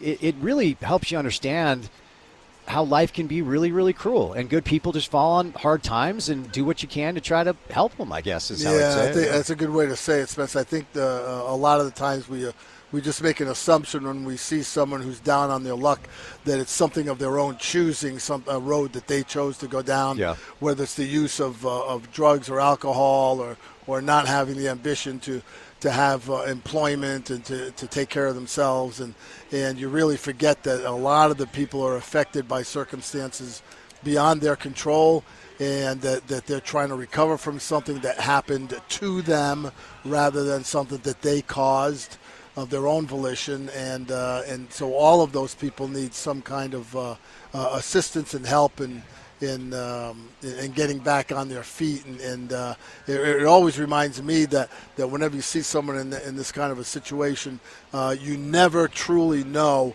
what that backstory is. For you sure. really don't know what's going on, and you want to have some compassion, and you want to be able to do something that helps them, and no matter what their circumstances, to try and get them back on the road to recovery. Yeah, well said. The human experience is complex, and life is not a straight line. So if you're looking for a way to give back this holiday season, this is a safe place to do it, because your resources go where they need to go. With our friends at the Road Home, 801-819-7300.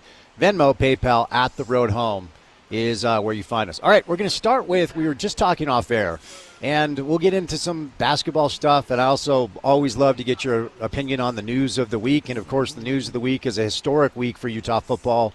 We'll get there. But, for our listeners that either don't know or may not remember, you were dear friends, still are dear friends with the Ladens, obviously with Scott, and you and Frank had a very special relationship. And, Frank is such an interesting guy because so many people knew who Frank Layden was. not just as the coach of the Jazz. I mean, he did so many, dazzling dunks, basketball bloopers. Frank was more than a coach. He was like a figure that everybody knew and loved. And an unbelievable tragedy has occurred this past week where Rob and Michelle Reiner have been murdered, and their son Nick has been charged with those murders. And you and Frank had an experience interacting with Rob Reiner a couple of different times that actually has a tie to his son. I think our listeners would be very interested. Yeah, so it was a very unusual circumstance. This is going back 10 years ago. In May of 2015, I was with Frank and Barbara and my wife Linda. We were at a Bees game downtown, and Mark Amicone, who was the general manager of the Bees at the time, came by to say hi, what's going on, like he usually would when we're at the games, and he said, hey, Frank, I've got Rob Reiner is visiting here today. He's actually here at the game up in a suite, and wondering if you'd like to come up and say hello.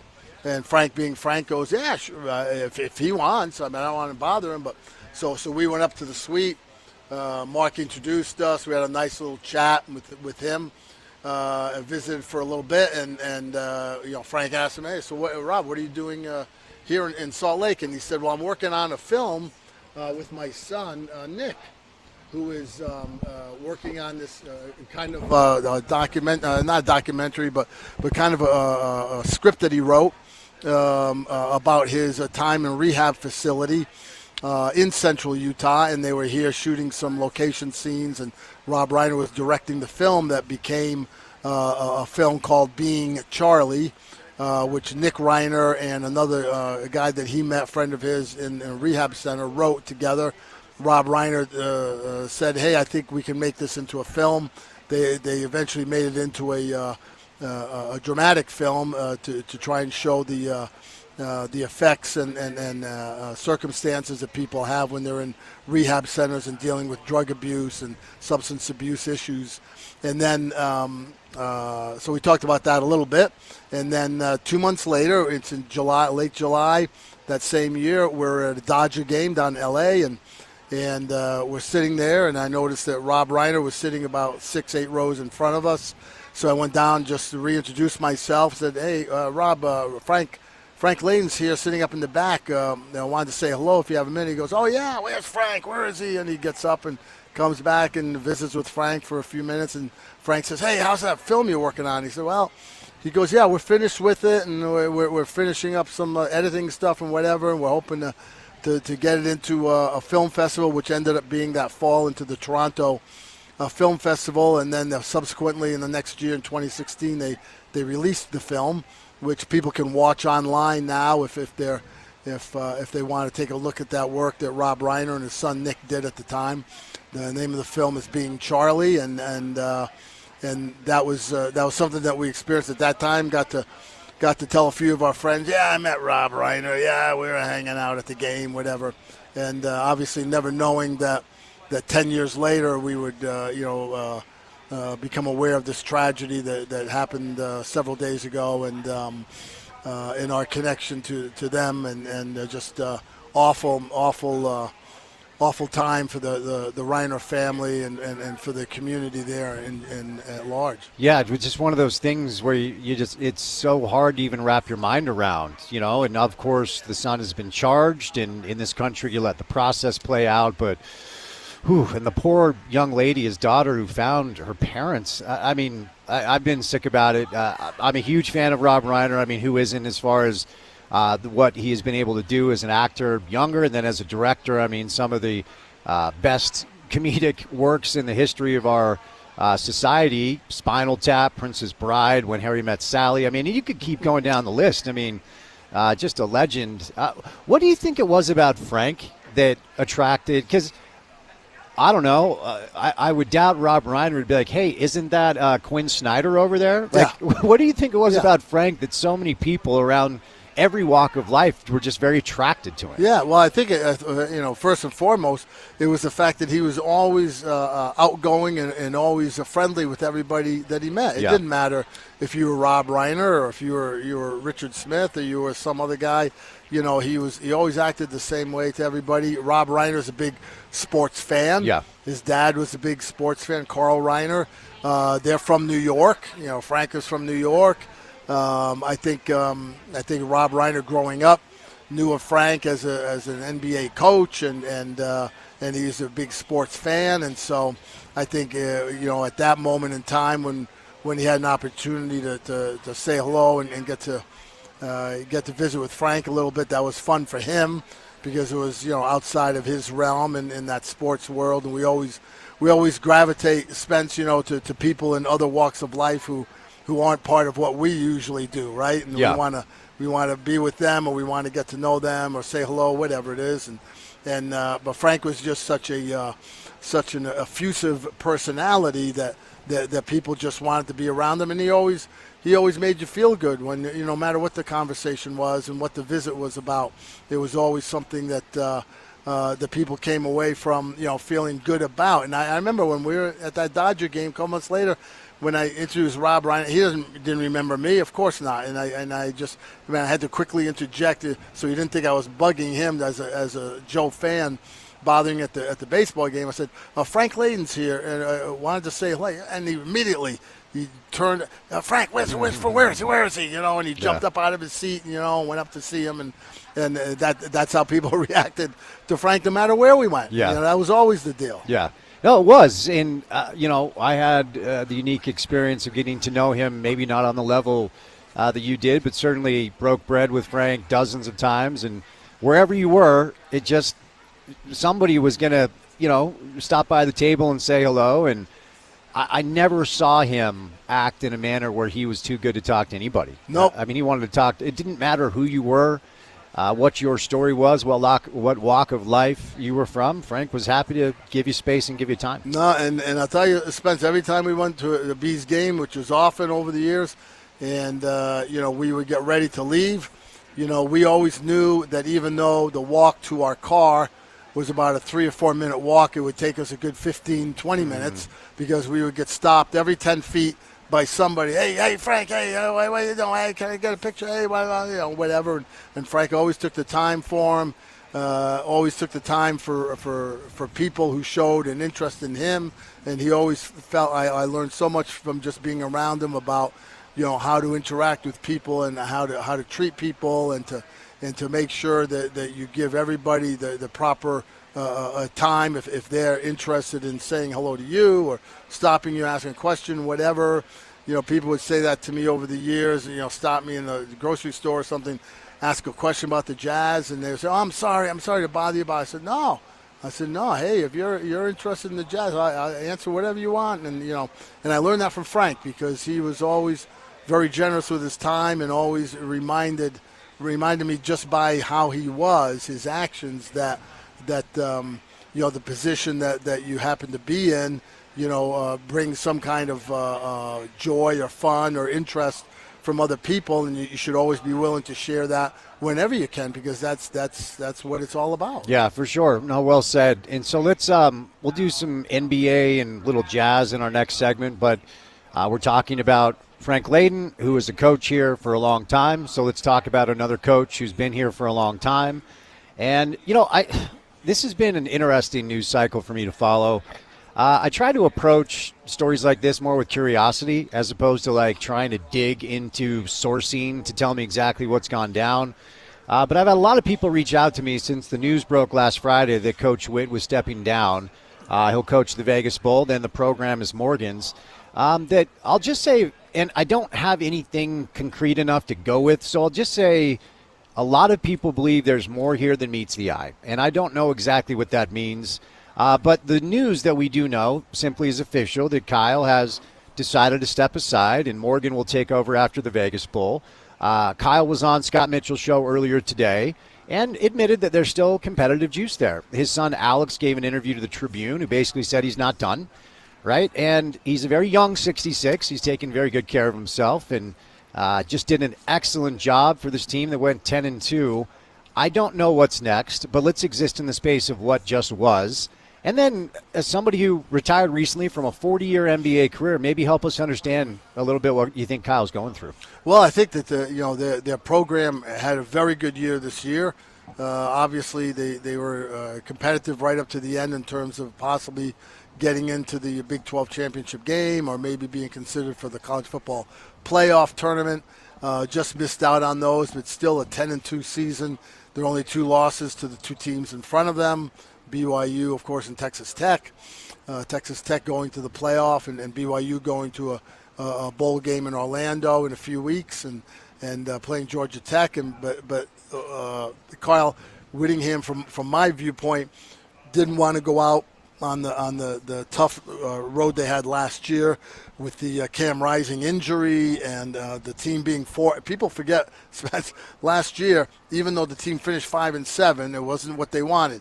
The team was 4-0 when Cam Rising was in the lineup, and he got hurt. Yeah. And so that shows you, how important, that position in football is for any team. We see it in the NFL this year, whether it's Daniel Jones and with the Indianapolis Colts, and whether it's Joe Burrow in Cincinnati. As soon as you lose your main guy, a lot of the wheels can start falling off. Especially if it's a quarterback. Yeah. And it's and so he didn't want to end on that kind of note. He came back this year, had a different quarterback and the Devin Dampier kid, and they played some with the Burt Ficklin kid, and they both showed that they're capable of getting the job done to the tune of going 10-2 again in the Big 12 conference, and so he sees that he can still do it. Obviously, he can do it. 21 years and as a head coach and knows what's going on. Maybe this was the time where he felt like he can go out on a good note. Maybe it's something that, Morgan Scalley is the head coach in waiting, and so there's some discussion about, are we going to do this another year, or how is this going to play out? Maybe Kyle just wanted to have a good year like he has this year, do the bowl game against Nebraska on New Year's Eve day down in Las Vegas, and then then shake hands and go into the new year with a new perspective and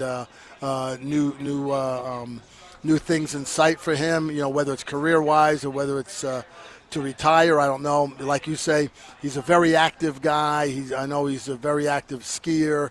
He likes to play golf in the summertime. I know he's become a big Mammoth hockey fan, so he's got other interests outside of football. Does he still want to do something in football? Maybe he does. I don't know. But it is interesting what you say is all the stuff that came out from the University of Utah last week was that he was going to be stepping down as the coach after the bowl game. They never used the word retirement. Okay, so what does that mean? Does that mean he's just stepping down and then he's going to go look for the next opportunity or next thing he wants to do?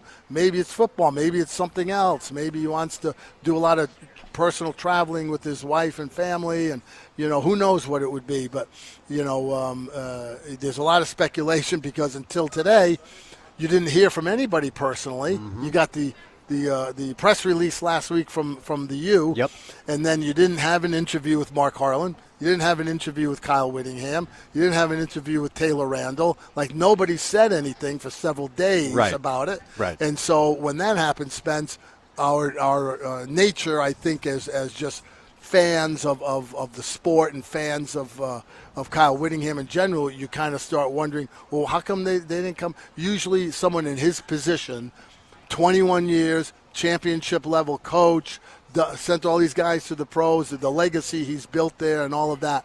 Usually if you're stepping down because you've had it, this has been a good run, I'm done with this. Let's give it over to the next guy.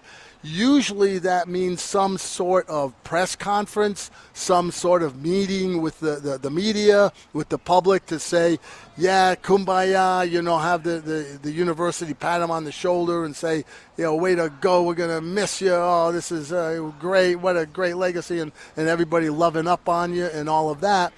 And they didn't have that. Yeah. They had none of that. Yep. And so you just had a printed press release that said he was stepping down, and then that was it for several days. And so you start speculating, what's really going on?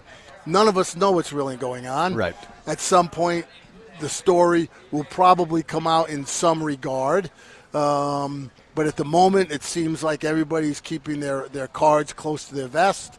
They just want to let it go the way it's going for the next few weeks, get the bowl game done, have that over with. And I just heard earlier you mentioned that they're going to have a formal introduction of Morgan Scalley the following week. Yeah. Mm-hmm. And so, and again, knowing Kyle Whittingham, I know him a little bit. I can't say I know him a whole bunch, but the little bit I know of him, my guess is that, there could have been a scenario where they said, hey, we're going to put this out. Let's go ahead and have a press conference the same day, announce. And I could see Kyle going, yeah, I'm not doing that. I don't want to do it. I don't want to have to answer questions, do the thing. Just send it out. I'm good. I'm walking out the back door. Whatever, that kind of thing. Yeah. And so I can see that, being the scenario. I don't know if that was it, but I think there is going to be more coming out just about the fabric of it behind the closed doors of what actually took place at some point in time. I wonder, and then we'll catch a break. We'll do some NBA and some Jazz, maybe a changing of philosophy rotationally for the Jazz. We'll get Smitty's thoughts on that. I was trying to reach back into my memory bank to remember the Jerry Sloan press conference when Jerry had decided to step. Like, I can remember the Quinn Snyder one like it was yesterday because it was such a charade of BS. And I'm just watching this like, is anyone really buying this? And then talking to Quinn about it later, I'll probably keep that to myself. But do you have memories of Jerry's retirement press conference? I remember he was emotional. That's kind of... Oh, yeah. Yeah. Well, Jerry would have preferred just having the thing happen the way that you just handled Kyle Whittingham. Sure, yeah. He would have preferred just to hand off a printed press release and just say, this is what's happening or whatever. And Jerry would have preferred, I know this in my heart, 100%, just walk out the back door, get in the truck, and go home. Right. But Jerry felt an obligation to the Millers, and he felt an obligation to the organization that he worked for over 2 decades, to say, yeah, I get it. I know you guys want to do this. Okay, let's do it. And if you remember, Spence, the Jazz did it the next day. Right. Like, this was just like, because Jerry said, if we're going to do it, let's do it, get it over with, boom, and everybody moves on. And so that's why it was hurried up very quickly that next day.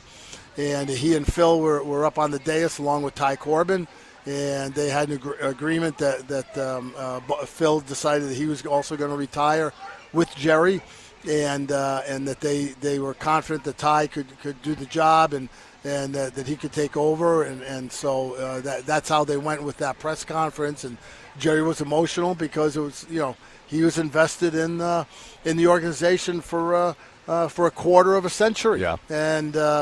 And he was, for most of that was a big figurehead of the organization, and it meant a lot to him. And I'm not sure he was 100%, into the idea that, I'm going to retire. This is it. Boom, boom. I'm done, and I'm out of here. But that's the decision he made at that time, right, given the circumstances of that moment, and was okay with that. And I remember helping him out after the press conference. We have lockers in the managerial offices there at the training facility for the Jazz, and he had a bunch of stuff in a locker, and said, "Coach, can I help you with that?" He goes, "I just need to get a box for this stuff," and they helped him out to the truck with his stuff, and and I said, "Is there anything else?" He goes, "No, I think that's all," and he literally, I said, "Well, is there anything I can do for you?" He said, No, I'll talk to you. I'm just going home. And he just got in the truck and drove out of the parking lot. Wild. That was it, And after how many years? Yeah, after 25 years. 25 years, overall. Yeah. And it was just, but that's who he was, And I assume that he would prefer not to have had the press conference. He got emotional in it because it was an emotional moment for everybody who was involved in it at that time. And, but he did it for the betterment of the organization. And I know that took something out of him in terms of his emotion and his feelings, to have to go through that. But he felt it was important to be able to do that. I think some of it also for him was he wanted to do it for Ty. Sure, and make Ty feel comfortable that, hey, we're okay, everybody's okay with this, everybody's cool, we're just moving on. And Jerry always preached that. He always preached, hey, I may change my mind tomorrow, and that's why he always had these series of one-year contracts with Larry Miller, because he always said, hey, maybe I'll change my mind and come in one day, which is eventually what actually happened. Then just said, no, this is it, I'm done, and if we do it that way, then everybody's okay, and we shake hands, and everybody's all right, and we move on, and it'll be interesting to see what Kyle decides to do, whether he wants to stay in football somehow, or just decides that's good enough, and and then he can come to our monthly lunches that we have. What we call the OGLs, Spence. It stands for Old Guys Lunch, and we have this monthly luncheon we have with a lot of retired local coaches, whether it's Phil Johnson or Ron McBride or Joe Cravens, and a lot of the former beat writers and sports writers, Brad Rock and Mike Sorensen, and all these guys come a lunch every month, and we tell stories and all that kind of stuff. And Kyle's been to one of those, and he said, I want to come whenever I'm available and can do it. And so now we're offering the challenge to him. Kyle, here we go. We got a lunch next month, there we go. Whatever. And love it. So we'll see what happens.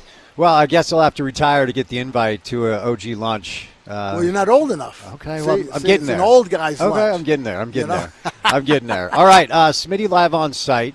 We're at the road home. We have a new client on the station. Really excited about this. It's Wasatch Wagyu. So it's premium Wagyu beef New York steaks, 100% Wagyu burger beefs, roast, tomahawk steaks, fillets, and now they've got beef jerky. Holidays are here. Get yourself some premium Wasatch Wagyu steaks to elevate your meal. It's the real Wagyu beef experience. Fantastic marbling with bold, buttery flavors. I want to really put a spotlight on their Wasatch Wagyu beef jerky. It's a premium treat with natural flavors. Greg and Stacy, shout out to Greg and Stacy, friend of the show, friend of the program now. Wasatch Wagyu are really giving a true small business feel with personalized customer service. Local cows, keep your cows local, kids, and more. Now all you got to do is go directly to wasatchwagyu.com. Wagyu is W-A-G-Y-U. And check out their menu. Pick what you want, and they will send off your meats to you directly to your door. If you don't want to ship, they have local pickup services available too. You just pick up from their headquarters in Heber. Do not wait for your Wagyu beef. Treat yourself, your family, and your friends, and help support a local business. Go to wasatchwagyu.com, and again, use our discount code DJ10 today to get 10% off your Wagyu beef order. All right, 2 hours down, 2 hours to go. More with Smitty coming up next on ESPN 700.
All right, broadcasting live today from the road home, asking for your donations. Let me refresh my dashboard to get our up-to-date donation amount.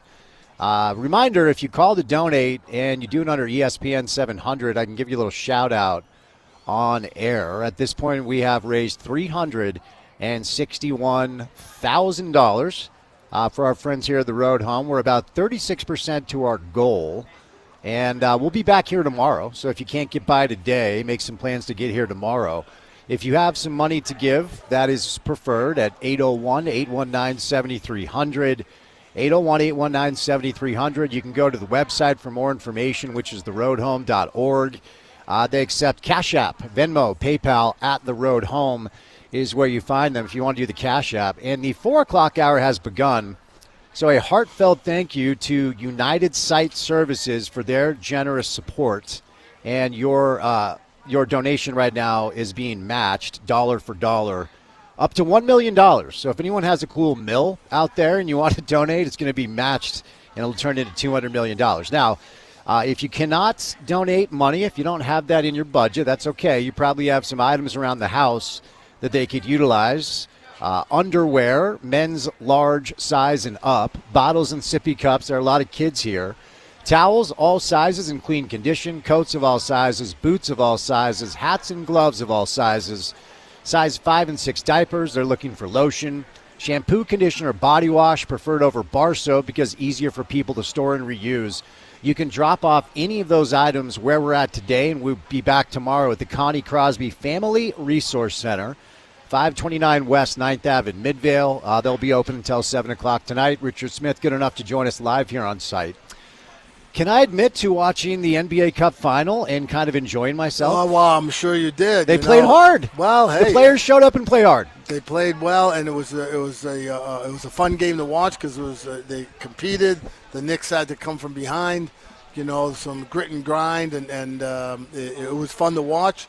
I'm still not sure what the cup interest is for the general fan, but for a game in the middle of December on a Tuesday night, it drew some interest and was a highly competitive game. It was fun to watch, and I'm surprised, Spence.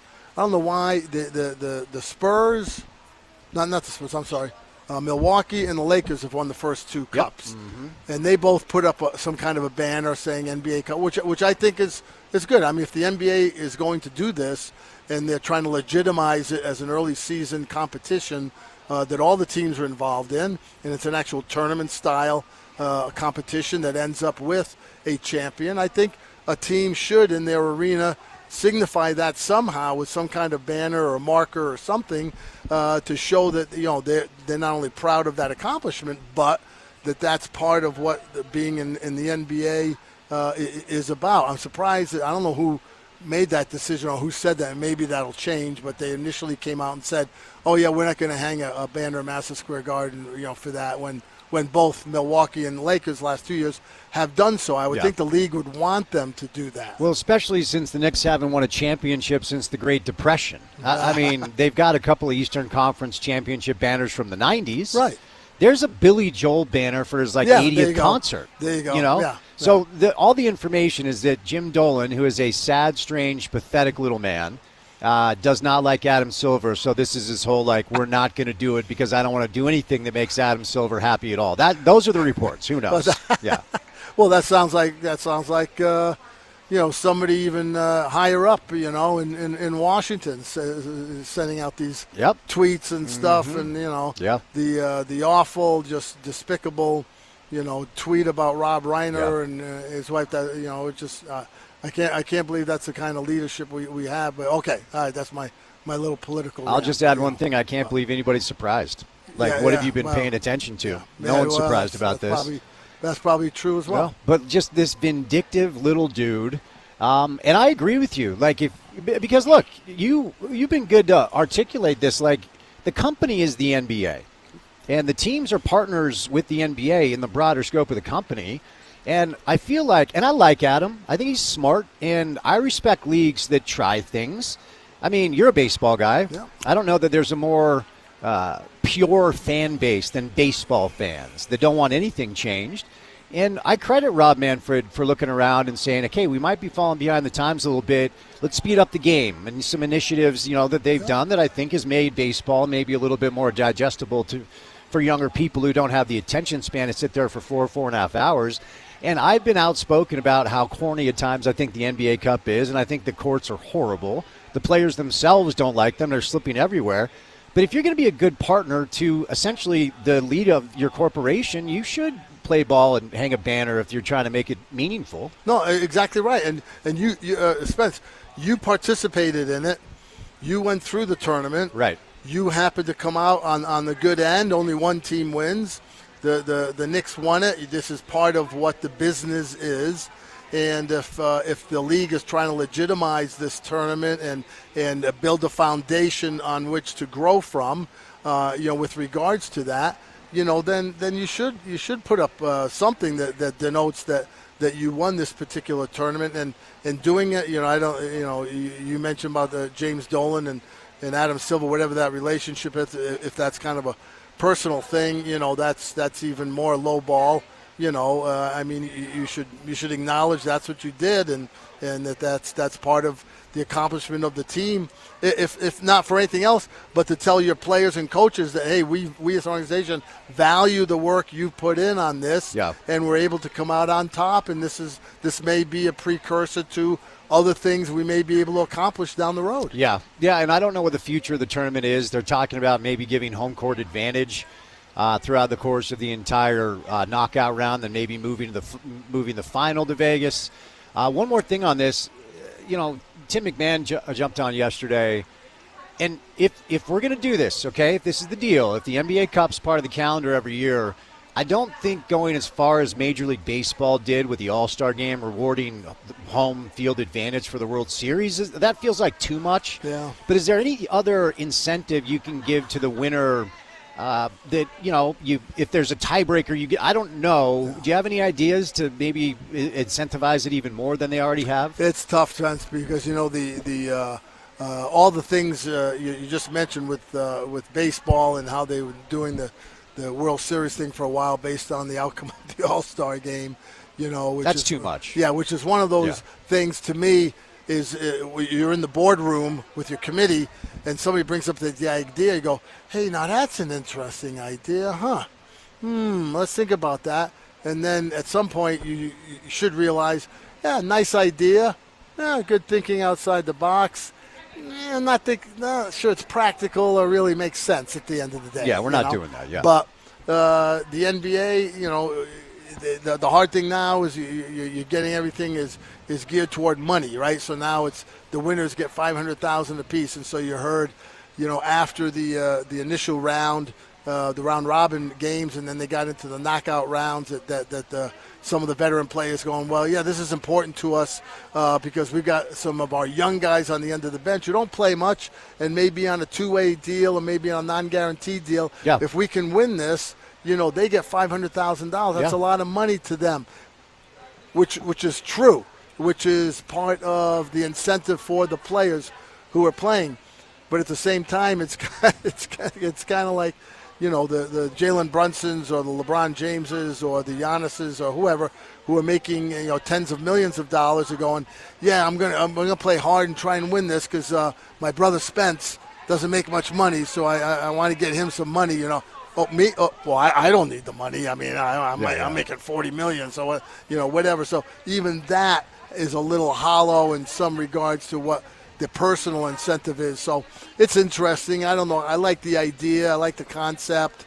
I'm not sure, for me, Spence, that having it in the beginning of the season makes a lot of sense. I understand the gist behind it is we're trying to compete with football, both college and NFL during that time of year. So we're trying to get some viewership in November and December. So let's see how we can do that and bridge that gap until we get to the Christmas Day games, which is usually a big deal in the NBA, and everybody starts paying attention to the NBA once the calendar turns over into winter and into January. But I'm not sure what the other better idea is. I read one the other day where they said maybe we play knockout round robin games early, and then maybe we wait until the All-Star break and do the semifinals and finals, and but then you could have a whole different roster and have teams who are injured or something like that happens in the interim. So I'm not sure what the answer is. I like the idea. It looks like maybe they're just going to keep tweaking it and trying to look for avenues that make sense to them to try and get it on more firm footing. According to the data I have in front of me, New York Knicks salaries, Tosan Buoman, Trey Jameson, and Kevin McCullough Jr. all make $636,000 per year. Yeah. So basically their salaries are doubled. So look, Cat, with all the money Cat's made over his career, $500K is couch cushion change. But, end of the bench guys, that certainly means something. Tyler Kolek makes 2.1. All right, moving over to the Jazz now.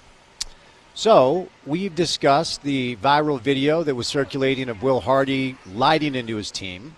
You and I have discussed maybe the potential of this process wearing on a competitive coach, who I think most people believe is good at his job. I need to watch him coach with decent players before I can be like he's awesome or he's not.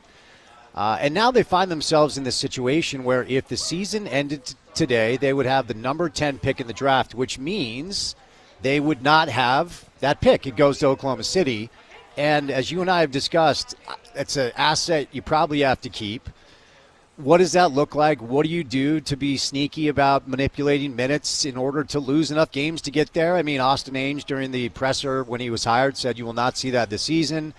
And so what you get instead of outward honesty is a rotational change and an adjustment with minutes where now Bryce Sensabaugh is starting, Kyle Filipowski is starting, Kevin Love and Svi Mikhailiuk did not play last game. But they still won. They beat the Dallas Mavericks. Now Lauri Markkanen is not playing tonight against the Lakers. Will, after the game, said, we got to spare the veterans' bodies. And it's like, dude, I don't know. I feel bad for Will personally. But what do you make of this change in approach, and what do you think it means for the rest of the way? Well, it's going to be tough, Spence, because they're really caught in between the trying to develop your players, trying to get them playing time. I'm on board with that. I think that's the only way you find out who can play and who can't, who you want on your roster long term and who you want to move on from. As we've talked about before, the veterans they brought in this year are all on 1-year expiring contracts that where they'll have a bunch of money available to them next summer. You were talking about Kevin Love and Yusuf Nurkic and Tyler Anderson and Jordan Yang, who hasn't played yet. But all of these guys, I don't believe any of them will be on the roster next year. Right. I think they'll all be gone. They'll take their money, the money that those guys make together. And Nurkic is a big ticket. He makes almost $20 million. You put that with the other salaries, that's going to give you over $30 million, $35 million to work with if you want to go get another free agent somewhere to add. Now, if you get a draft pick, if you stay in that top 8, you end up getting it. You get lucky like Dallas did with the number 1 pick, or you get a top 3 pick with the guys who are going to be in the draft. Everybody assumes this year, and then all of a sudden you can get a free agent with some money, and then all of a sudden a year from now you're looking at some version of Markkanen, maybe Kessler coming back if they bring him back. He's a restricted free agent, and he's out all this year, and you pair them with the Rutgers kid that they have now, Ace Bailey. Ace Bailey, and then you got a new draft pick, and then you got a money guy who's coming in. So all of a sudden you got a bunch of pieces that maybe can start, generating some traction, with your team. But that's what they're at. So I still think that this year is a gap year, is a bridge year that they're trying to figure out. Austin Ainge is the new guy in charge of basketball now, and so he's getting his feet under him, seeing what the team's about, what they have, what he likes, what he thinks works, what makes sense to him. And so I think you're going to see the lineup, Spence, to me, during the course of the year, just evolving, changing, trying this for 3 or 4 games, trying that for 3 or 4 games, see if these guys are doing some, see if that guy can play with the other guy for a while, bring in some of the veterans, have the veterans sit out. Like the other night, Nurkic was out. Kevin Love is in a game. Then the next night he's not in the game. He's in street clothes or whatever. So I think you're going to see that all year long. And I think when you get to the trade deadline, which is in early February, and then right after that the All-Star break, then you're going to see where they have like 24, 26 games left in the season at that point in time, and you're going to see where they are in the standings. Are they in 8, 9, 10, where they're actually in a playoff situation? Do they believe they can get solidly in a playoff and get to the playoff and do something like that? If that means something to them at that time, if they do that, obviously, then they would lose the draft pick, so they wouldn't have that. Or are they teetering in that 10, 11, 12 spot, and they start playing more of the younger guys and playing lineups that maybe don't work as well together, but they're trying to fudge it along to try and make sure they get in that top 8. That is really going to be a tricky thing, Spence, because we may end up being the last couple months of the season right in the same spot they were in last year, where they were, where everyone knows what was going on with the lineup, and where they got whacked by the NBA for doing so at one point, and that's going to be a tough thing for the management ownership to try and make a decision on, because I think they're going to be right in that gray area, and I think they're going to have to make a decision. As Yogi Berra said, when you come to the fork in the road, take it. So which way you're going to go, left or right, and that's going to. I think that's really what they're going to be looking at when you get toward the back half of the season. Oklahoma City is 24-2. Their net is almost 17. They're smoking teams, and their second best player has played in 7 games, and that's Jalen Williams. If the season ended today, and again it doesn't, Oklahoma City, who is 24-2 with a net of plus 17, would have the 3rd pick in the draft. They would either be Darren Peterson, Cameron Boozer, or A.J. DeBonsa, and A.J. might have to go to the G League to get his minutes, and they would have the 10th pick in the draft. Sam Presti, maybe some of this is good fortune, but this is a masterclass, because it feels like Oklahoma City, they're obviously pressing it in here right now. They've got a chance to stockpile this thing where this feels like it could be the beginning of something pretty special for a long time. I know crazy things happen, but yep. And Spence, they had that in another iteration 10, 12 years ago when they were a bad team like the Jazz, and they drafted in successive years 2, 4, and 5, and with those drafts in successive years, they got Kevin Durant, Russell Westbrook, and James Harden. Mm-hmm. And those guys could still be playing together, but they're not. And none of them are in Oklahoma City. Right. And why is that? Because of our old friend, Mr. Money. And the money got in the way, and everybody wanted theirs, and it didn't work out. Yeah. And this group will face something like that, because guys are going to be wanting to get paid, and they're going to be lining up at the door at some point. Right. Okay? Right now they're in this kumbaya stage where everybody's happy with each other, and they're all young, and we're winning, and isn't the NBA great, and this isn't as hard as everybody says it is, And let's face it, they got lucky. They got Shai Gilgeous-Alexander in the trade for Paul George. He was a nice player. They liked him some. They didn't know they had what they had, what was coming. Okay, yeah. So that's to their benefit. Then of course they get the Jalen Williams, and then they get him in the draft, and they made a good draft selection with him. They went and got the Dort kid off the scrap heap, because he didn't get drafted the year he came out 1 year in Arizona State. And they brought him in, just to see what he might be able to do, and he developed. And they've been very smart about what they've done, and along the way they've stockpiled all these draft picks. So now the trick for them is going to be, can we keep it going by having a handful of our main guys paid and holding the fort, and then we trade other guys out that we can exchange for new draft picks and trying to keep it going that way. That's going to be the trick that they have. That's what the Jazz are trying to do, some version of that now in terms of getting a number of draft picks and trying to hit on some. They may have hit on one, with the Bailey kid. I like him some. I think he's going to be a good player. Keontae George is showing that he's an NBA scorer. I think that's going to be his role. That's my opinion going forward. I don't think he's a point guard. In the NBA, you can argue, well, you don't really need a point guard now. You just need 5 guys out, and everybody plays off each other, whatever.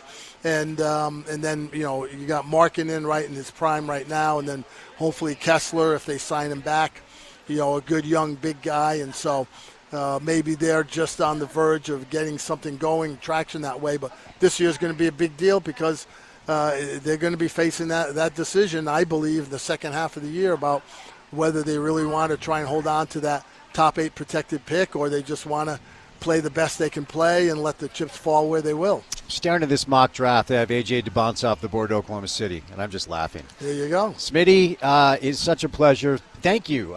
For driving out here on site. Really kind of you. We'll get you back on next week. But Spencer, yes, one sir. more thing. Yeah, please, one please, thing quick. Please. I got this for you for the holidays. Just our little treat. You and I. Lovely. You and I are gonna have a little eggnog. A little eggnog, A little eggnog shot from our shot glasses from the NBA Cafe. NBA Barcelona. In Barcelona. Smitty, thank you. Cheers. Let's do this Spence on air. and I are doing a shot of eggnog. Thank you, sir. For good cheer, Cheers. good holiday, Happy holidays. good health. Oh, thank you. How about that, huh? So good. And Big Dave loves himself some eggnog, so my father approves.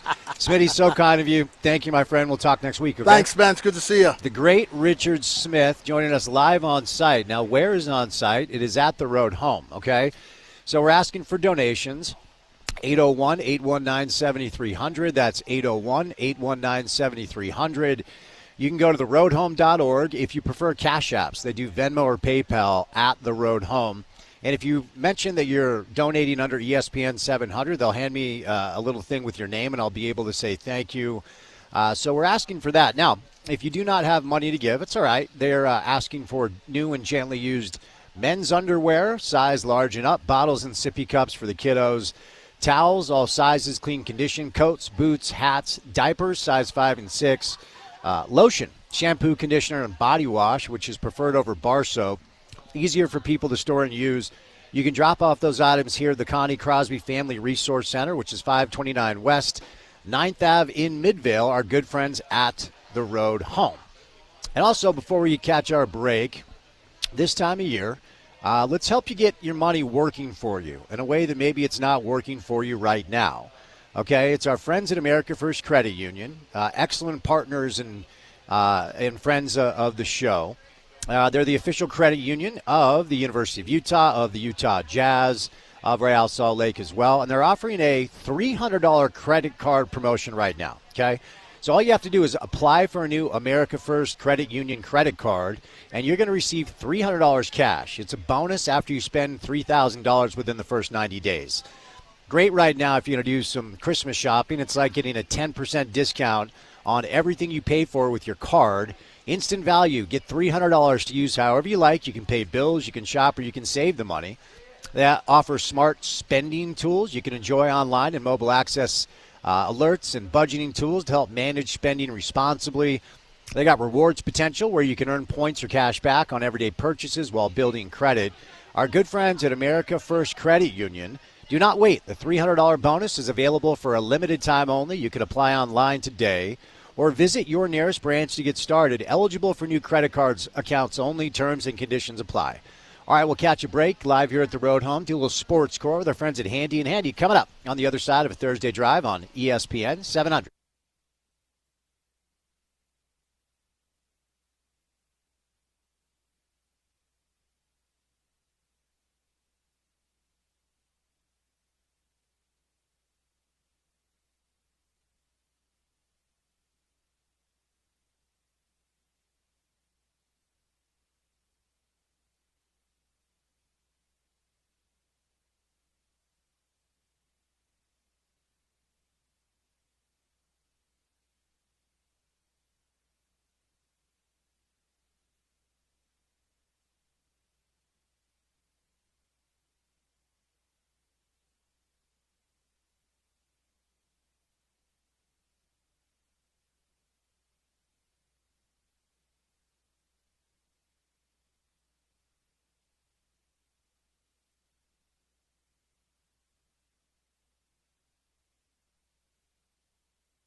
It is Sports Court time. We do it every Thursday right about now with our good friends, Garrett and Preston Handy from the law firm of Handy and Handy. Gentlemen, happy Thursday. How we doing?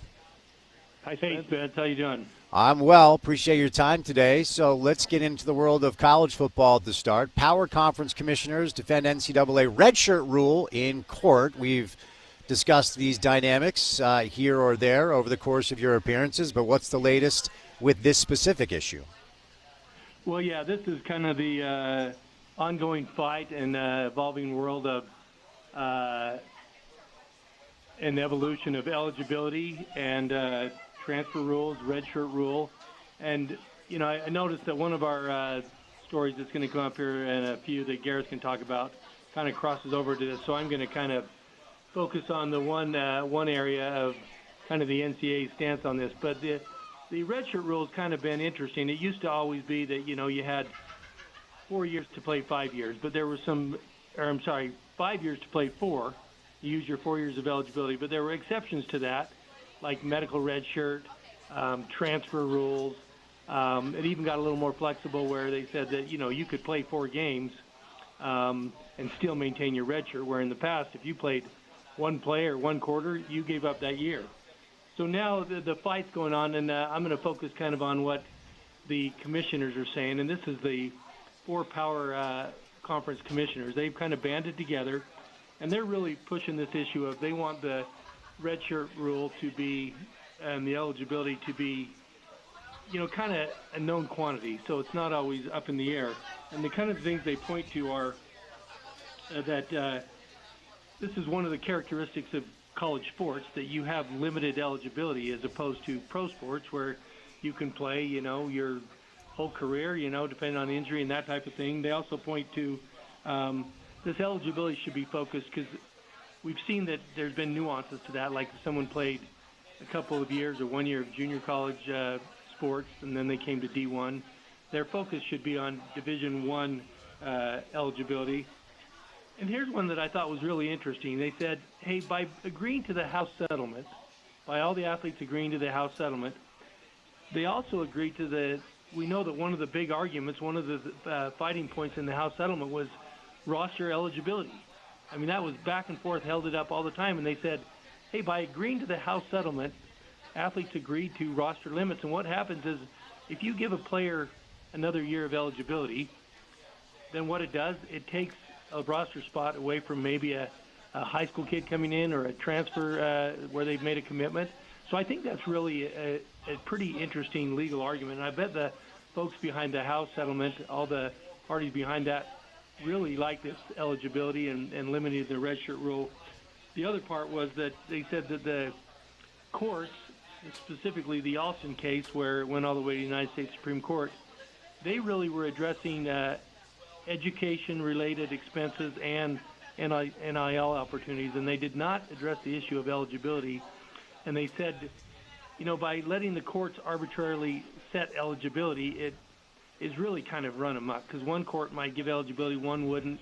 Some players might get 6 years of eligibility. So it's kind of one thing they want to have kind of in place, just simply for the word that we've talked about throughout all of college athletics right now is predictability, but this is just one area of it. All right, Garrett, over to you, buddy. I think Preston covered it pretty well. Okay, look at that. We can just move on to the next one. All right, into the world of, track and field. A suspended sprinter asked the Second Circuit to revise the case over a tainted Gatorade gummy. Look at this. What's going on here? Yeah, this is the story of Isam Asinga, and in 2023, he was really a very promising sprinter out of Texas, breaking records in the 100 meters, and in fact, he beat Noah Lyles, who when this kid was in high school, he beat Noah Lyles, who at that time was already an Olympic medalist. So very promising, and so he's named the Gatorade National Player of the Year. And as part of that, Gatorade flies him out to California for an award ceremony, and they give him more or less a swag bag, and inside this bag are some Gatorade recovery gummies. And the way it reads, maybe it's a bit of a a new product for Gatorade that they're releasing. And on the packaging, there is a certification that a lot of these dietary supplements will have that says it's safe for sports, right? That it's been certified, that it doesn't have any contaminants in it that might get you banned, right, in a doping scandal. And so he starts using these supplements. A urine test comes up a little bit later, and they detect in his urine a banned substance, one we've never heard of, cardarine, GW1516. Anyway, and this sprinter had never heard of it either. And so he's banned. There's some appeals that follow, and, you know, these doping cases end up going through an anti-doping agency, and this one is called the Athletics Integrity Unit. And so they review the case, you know, and end up handing down a 4-year suspension to him. And so, again, he's a high school senior at this point. The Paris Olympics are coming up the next year, and also a scholarship at Texas A&M. And so he's got this 4-year suspension, and in the midst of it, filed a lawsuit against Gatorade because what had happened is he's basically saying, hey, Gatorade misrepresented this product. And it had this substance in it, and it shouldn't have. They had the packaging on it. He filed the case for some sort of technicalities. His case was dismissed, and it's really because he couldn't show any physical injury that related to the types of claims that he made. And so now where the case is at now is it's before the Second Circuit, and it's been argued. But, I mean, if the allegations in the underlying lawsuit are to be believed, I mean, I really feel for the kid, obviously. He's been stripped with all of his titles. He's, you know, not going to run in college, not going to run in the Olympics, and suffered a lot of reputational harm. So pretty interesting story, and a little surprised that we hadn't, I don't think, covered this before when the lawsuit was filed a couple of years ago. All right, Preston, you're up, bud. Yeah, I thought it was really interesting that they said you only alleged economic losses and not physical injury. Well, economic losses is a real damage, and to him, a 4-year ban is a real damage. And I agree with Garrett. I feel bad for him. And then on the front of the doping agency, you know, the regulatory agency, he appealed that and lost his appeal there too. So right now he's appealing his one thing. I mean, I would say in reality, if he's weighing these two options of winning in court and getting economic damages versus being able to run, he'd want the ban lifted so he could run. You know, because what that's going to become would become, you know, fame, fortune, and glory. So I think that's what he'd want. Into an interesting lawsuit. Two federal courts are allowing a risk-free lawsuit, couple of them against DraftKings, to proceed. Of course, we've talked about the landscape of the societal acceptance of online sports gambling, and DraftKings is an app a lot of people familiar with. What's going on with this one?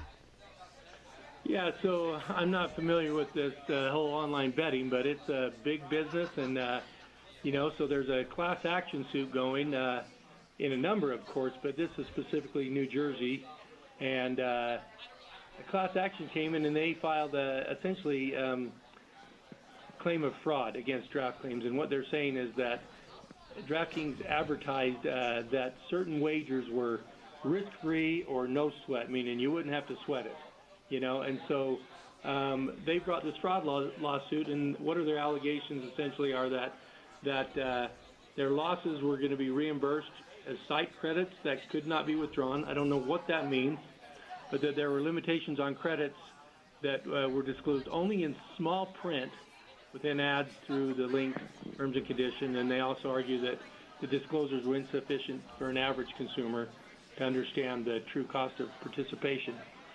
I kind of think when you're betting at any time, there's risk attached to it, right? And you know going on, there's risk attached to it. Well, the court agreed with them in part. They threw out some of the claims, and they agreed with them and came in and said that there was tiny print and buried links that could constitute deceptive advertising under state law. They relied on the New Jersey Consumer Fraud Act.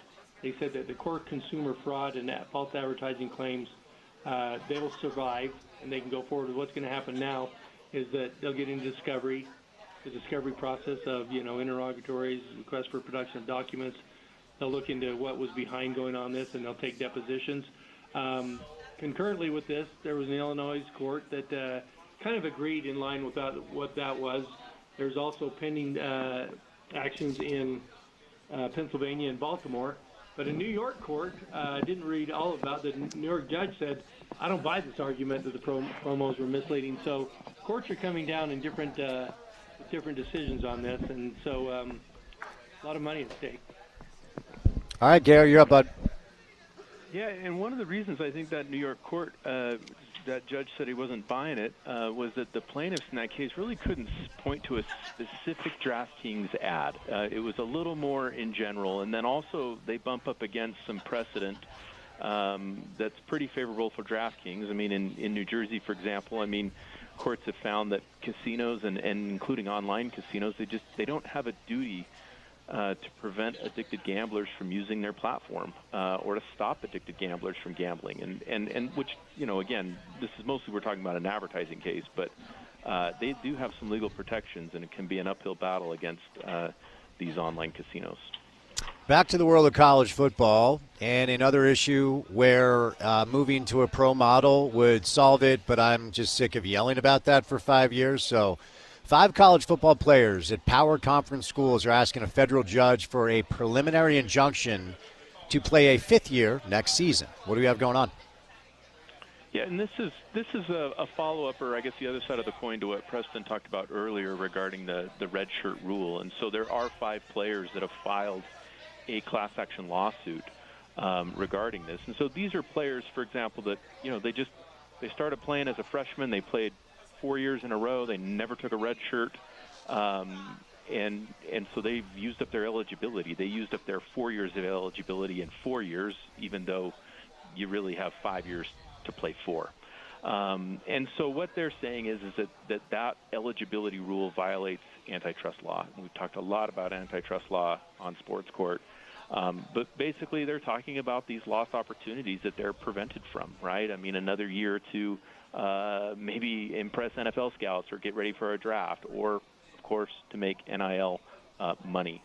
And so, interestingly enough, the same lawyer that represented Diego Pavia, and this is in the same court, and so the plaintiffs have that same lawyer, so they think they've got some credibility here maybe with this judge, but I'm telling you, the judge's ruling in the Pavia case has created a lot of issues because we've got courts that are split on this issue. But, and I think the NCAA and the colleges, as Preston pointed out, I mean, they're going to rely on sort of the slippery slope argument, right?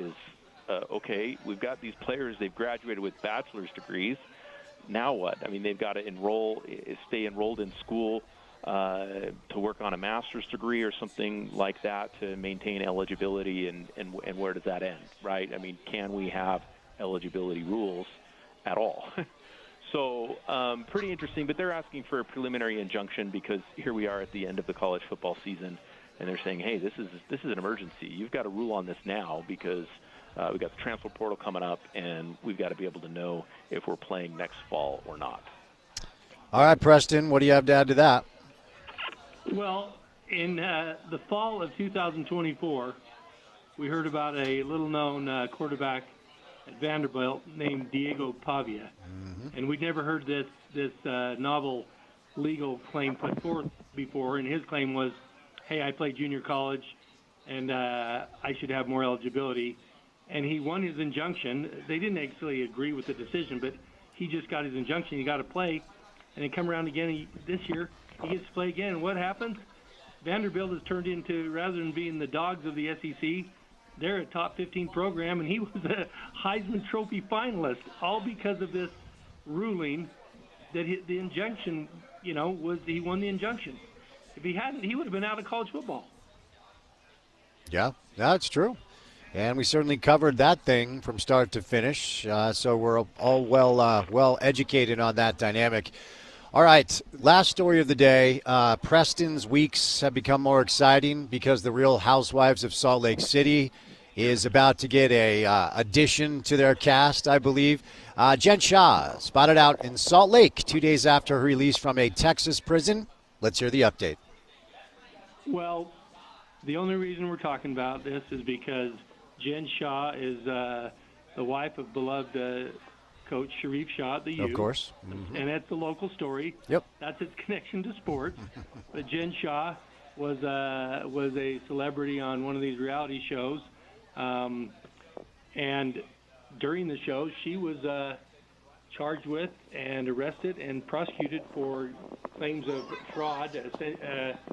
The basis of them was that she had a scheme going, a marketing scheme going, where that they sold fake business services to elderly, and it was essentially fraud. And she was charged with wire fraud and money laundering and conspiracy. She ended up pleading guilty to this and had a 6.5-year sentence, in addition to a restitution charge of $6.6 million. Well, here she is 3.5 years later, and she has gotten out. Time for Christmas. It sounds like she's been released to a what's called a community confinement program, and I think she was under good behavior, and she's gonna get fully released. It looks like scheduled to be in August of 2026, and maybe she'll be in the stands at the Utah games. All right, there you go. Garrett, what do you have to add to the story about Jen Shaw? Well, I hate to disappoint you, Spence, but I had read a comment from a producer that said, no way, no how is she getting back on the show. Right? Oh, yeah. Bummer. Well, I mean, we're all still tuning in. I mean, let's not lie. In reality, I've never seen one episode, so, whatever you want to entertain you, I'm not judging. All right, gentlemen, for any of our listeners who have legal questions, how can they get a hold of you over at Handy and Handy? Well, please give us a call. We'd love to talk to you about any legal questions that you have, especially personal injury. That's what we do. We help people who've been in accidents. You can reach us at 801-264-6677 or go to our website, handylawutah.com. We are off next week for the Christmas holiday, so I'll take advantage of the space to say happy holidays to you and yours, and thank you so much for your support. You guys are very valuable to the show, so we'll set you loose. Have a great weekend, and go Utes. Thanks, Spence. Happy holidays. Go Utes. Thanks. All right, our good friends Garrett and Preston Handy over at the law firm of Handy and Handy. For any questions you have, any legal questions, reach out to them. Really good dudes. They're here to help. We're live today, and we're trying to help today with our friends at the Road Home. Now, holiday season, a lot of people would think, how can I help? How can I give back? Maybe you just don't really know what to do. Maybe you have a little extra cash. It's a good year if it was a good year for you, and you like to help out some people in need. This is a safe place to do that. It's not one of those nonprofits that your aunt founded and suddenly she's traveling to Europe. Like, your money goes where they tell you it's going to go and where you want it to go, and that is helping people in need this holiday season. Every time I'm out here, it's a stark reminder of how many families are adversely affected and experiencing homelessness this holiday season. A lot of kids out here, and so looking for some cash donations. You can call 801-819-7300. That's 801-819-7300. Go to theroadhome.org for more information. They're accepting Cash App donations this year, Venmo and PayPal at the Road Home. When you donate, if you tell them you're donating under our station, I'll be able to give you shout-outs and say thank you from all of us here at ESPN 700. Now, if you're not in a position to give money this holiday season, the good news is it's likely that you have some things just lying around your home that you don't need or don't use that they badly need and will use over here. So this is the top 10 list they handed me a couple of hours ago. They're looking for underwear, men's underwear size large and up. They're looking for bottles and sippy cups. Now, those items have to be new, by the way. A lot of kids out here, like I said, so babies, bottles, sippy cups.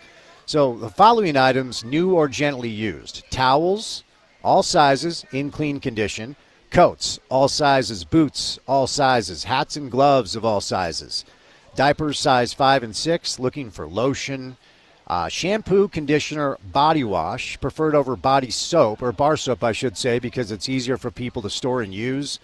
For those items, you can drop them off, which is where we're at today, at the Connie Crosby Family Resource Center, which is 529 West 9th Ave in Midvale. You can stop by about another 2 hours tonight because they're going to close at 7 o'clock tonight. And then they're going to reopen tomorrow at 7 a.m. And they'll go to 7 p.m. The show will be live on location back here tomorrow as well. So looking for some support this holiday season with our friends here at the Road Home. From all of us, not just at ESPN 700, but at Broadway Media, our great partners are out here, X96 and the like. So we got 3 hours down. We have 1 hour to go. 5 o'clock hour of the program comes your way next before we say goodnight for what should be a really good Thursday night football game between the Rams and the Seahawks. Thursday show, 5 o'clock hours next on ESPN 700.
let's go. Drive at 5 time. Thursday afternoon, about, 9 minutes past the hour, 5 o'clock. Another mild December day. The warm winter continues. Happy Thursday to you, and as it is every single day, it's good to have you with us. Spence Checketts me on the mic.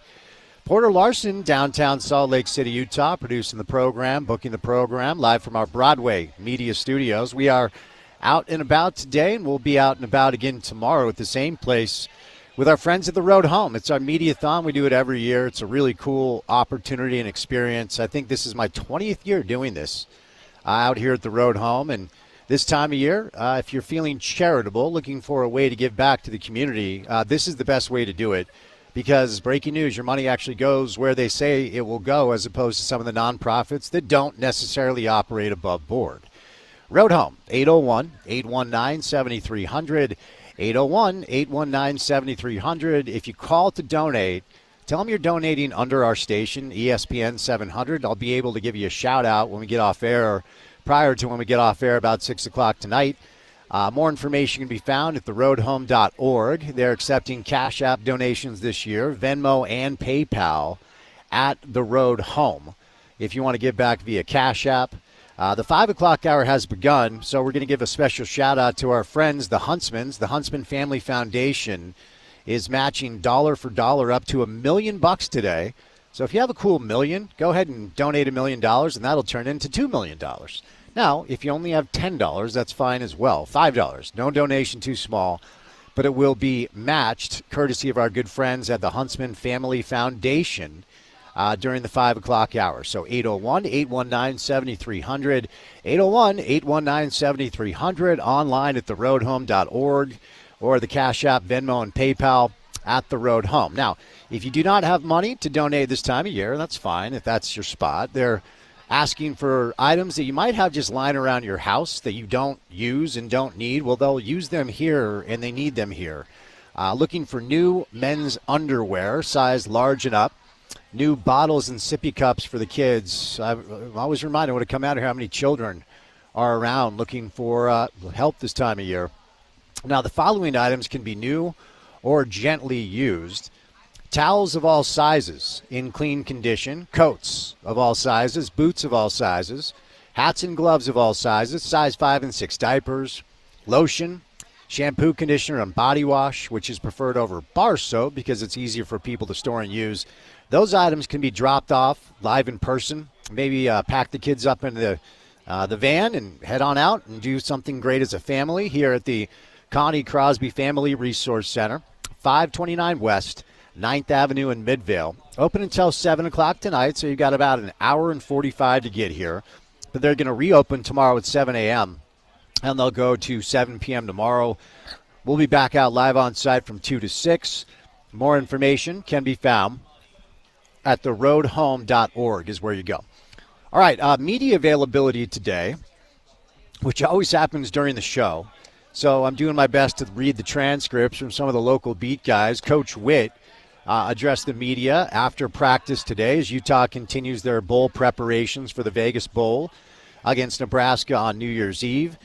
Porter's going to grab that, and we'll slice it up, and we'll play it tomorrow for you guys, as Coach Witt was, of course, asked about what the future holds. He also, Coach Witt did, join Scott Mitchell earlier today. Now, Scott doesn't have a lot of time, so he gets right to the point. It's called the Down and Dirty with Scott Mitchell, 10 to 11 on our station.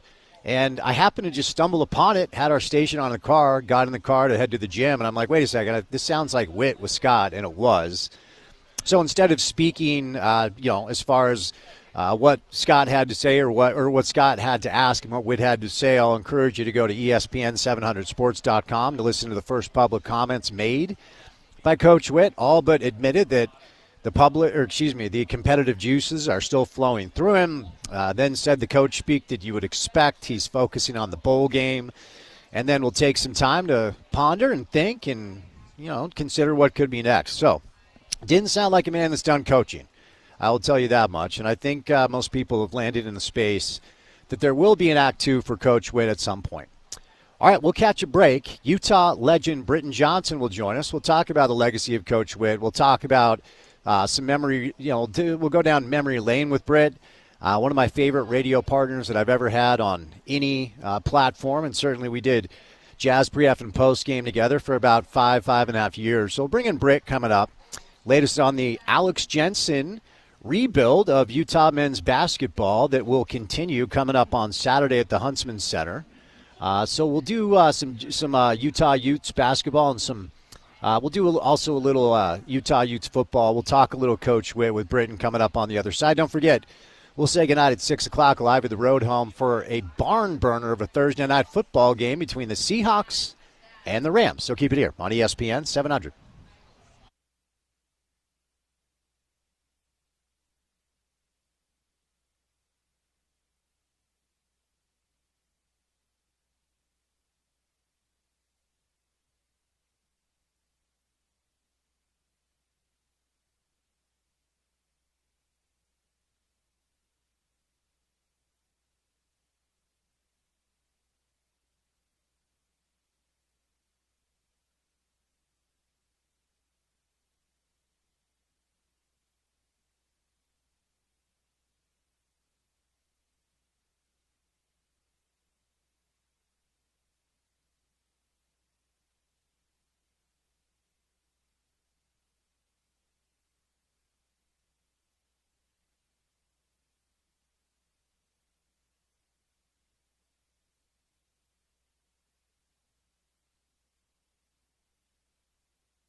All right, time to get out of here. I am pumped for this Thursday night football game. Seahawks-Rams. Rams are a 1.5-point favorite, even though they're on the road. Rain and wind expected at Lumen Field. Special thank you to our friends here at the Road Home. We're going to be back out here tomorrow asking for cash donations at 801-819-7300. More information online at theroadhome.org. Cash App, Venmo, PayPal at the Road Home is where you find them, and your donations are matched this hour by the Huntsman Family Foundation. Dollar for dollar, up to $1 million. And we're getting closer and closer to our goal. Hopefully we can pass that tomorrow when we are back out here from 2 to 6 with the show once again. Of course, Sean will be out here as well. Utah Jazz in action tonight against the LA Lakers. LeBron James, Luka Doncic, Larry Markkanen will not play. Make of that what you will. And so you get a little Jazz hoops, get a little Thursday night NFL football as your weekend in the NFL begins. Coach Witt did speak to the media today after practice as they're preparing for the bowl game. And Coach Witt was also on Scott Mitchell's show earlier today. So we do have some public comments from Kyle for the first time. This news was announced last Friday. So nearly a week went by with silence, which, of course, has led to a lot of speculation. And honestly, I'm not even really sure what to make of most of everything that I've heard. But we'll continue to try to uncover some information as far as what could be next for our guy, Kyle Whittingham. All right, Porter, what comes our way on a Friday edition of the program? On a Friday edition of The Drive, we'll come back, talk all things college and pro football. Our guy Kyle Bonagura stops by the show. Robert Rojo Johnson stops by the program to talk a little. We'll get a PGA Tour update with our guy Paul Pugmire. We'll check in with the newest Weber State head football coach Eric Kerr, and then Craig Bolerjack. Maybe some Jazz, maybe some Witt, maybe some NFL. We can go all over the place with Bowler. Very cool. That'll be an excellent Friday show. We'll be back out here once again with our friends at the Road Home, so we would love to see you. If you want to donate some goods or hear from you if you'd like to donate some money. So we'll be back out here tomorrow. We'll say goodnight. A special thank you to Britton Johnson, Sam Bruckhouse, and Richard Smith. If you missed any of the sound from the show, website is ESPN700sports.com. You can hear Coach Witt's interview with Scott Mitchell up on the website as well. Download our mobile app to take us on the go. That ESPN 700 app is available in the App Store and the Google Play Store. And then if you like what we do, Afternoon Drive, 4 hours every day, please go to our podcast page, wherever you get your shows, and offer your support. Subscribe, follow, rate, review, whatever they ask you to do. Say nice things in the comments. Give us all the stars. It helps. Reporter, I am Spence saying goodnight Thursday Night Football, Rams Seahawks coming up on the other side of a quick break right here on your home of the Utes, ESPN 700.